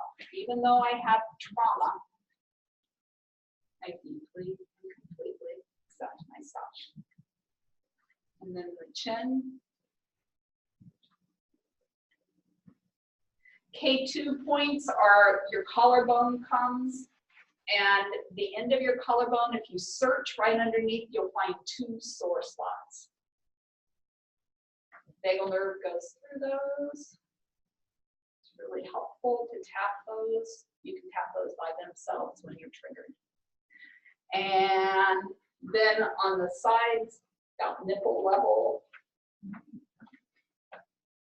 So you can do rounds of this. You can start out by getting a level on yourself, 0 to 10 when you first start. And as you go through doing each round, you should see it lower. Taking time to relax, alcohol and drugs will only exacerbate trauma. Eating a healthy diet and getting enough sleep. And I just really, I mean, this is from even the Navy Academy, you guys, is saying vitamin and minerals are essential for getting through trauma. So this is just from Spectral Labs. It tells you what, and you can research any of this, you guys, it's on the internet, but it tells you the different vitamins that get affected or might be in depletion due to trauma or due to depression or anxiety. They have all the different ones, but I can't tell you what a difference it makes for people when they get the vitamins and minerals and how the brain starts to fire properly, because the brain is all about neurochemicals. So making sure that you have those. This is an image that Daniel Amen, he's a psychiatrist, he uses vitamins and minerals as the first response to helping people, and if that doesn't work, then he'll use drugs. So I really like a lot of his work. You either love him or hate him. If you're a drug company, you hate him. You know, they want nothing to do with him and want to discredit him at every turn. But EMDR is a very effective method that we're using against trauma. This shows a person's brain before treatment with EMDR. So the red spots are where the blood flow is going, what parts of her brain are being activated when she thinks about it. Over on this side, after 4 90-minute sessions, you see the decrease in all of those areas of her brain being fired up. I like to tell people with EMDR, a lot of people come to me for EMDR, and EMDR is using bilateral movement, but a lot of times I can't jump straight in and do EMDR because I have to make sure you have a wide enough window of tolerance, right, before I can start doing the EMDR, or I might just throw you too far out of it. Well, not too far out, we can always get it back. Another form of therapy I use a lot in my office is called sensory motor psychotherapy. Sensory motor psychotherapy believes in top-up therapy. When we talk about like CBT, it's change your thoughts, and hopefully it'll change your emotions and keep you from having survival brain reactions. With sensory motor psychotherapy, we watch the body, we see the physiological reactions, and we use acts of triumph, or we do acts of triumph. I can't think of the other thing. My brain's gone. But anyhow, sensory motor psychotherapy is wonderful. I've found it to be an extremely effective form of therapy for trauma victims because it actually helps move the energy out of their body, and it helps them feel like that it's over. I can't tell you the number of people that I've worked with that have been through rape, and when they're able to do the act of triumph through sensory motor psychotherapy, they're like, wow, it's over. First time in 20 years that my body has known that it's over. So it can make a huge difference. I think that TRE, again, this is something you can look up online, you guys. It's a series of 7 exercises. TRE is really helpful for relieving tension from the body. Look it up and use it. They're actually using it now with people that go into war situations. When they come back, they have them debrief using TRE, and they're finding it to be extremely effective. Toning the vagal nerve, lots of ways. Cold showers. If you're depressed, every morning before you get out of the shower, just do 30 seconds, cold water on your face. You guys, what a difference it'll make in your life. The humming, singing, yoga, meditation, deep breathing, laughter, probiotics. The brain, the connections between the brain and the gut are huge. Exercise, Tai Chi. Chewing gum is often a regulator that I use in my office too, is because, again, ventral vagal, right? So chewing gum. Another quick one you can do, you guys, is if you carry tension in your jaw, put your hand underneath and then try and open with resistance, or do the opposite. If you want to bite, then do the trying to close. Okay, but that resistance will often help in upregulating. I do want to let people know that Chris Johnson, he is a RAD instructor in the community, and that he and I sometimes do rape self-defense classes. So I've been begging him to do one because young people are going off to college next year, and that a girl is most likely to be raped during the first 6 weeks of her freshman year. Yeah. So I like to make sure that I have a daughter going off to school next year, so I told them we've got to do a class so that I can make sure she goes through the class. But this is a very empowering class. If you've been raped, I also am there during the class so that if people get triggered, that I can work with them. So if anybody's interested, please let me know. And studies have shown that people who flourish are the people who have overcome struggles and adversity in their lives. And so all of you are here today. So you have flourished. So thank you.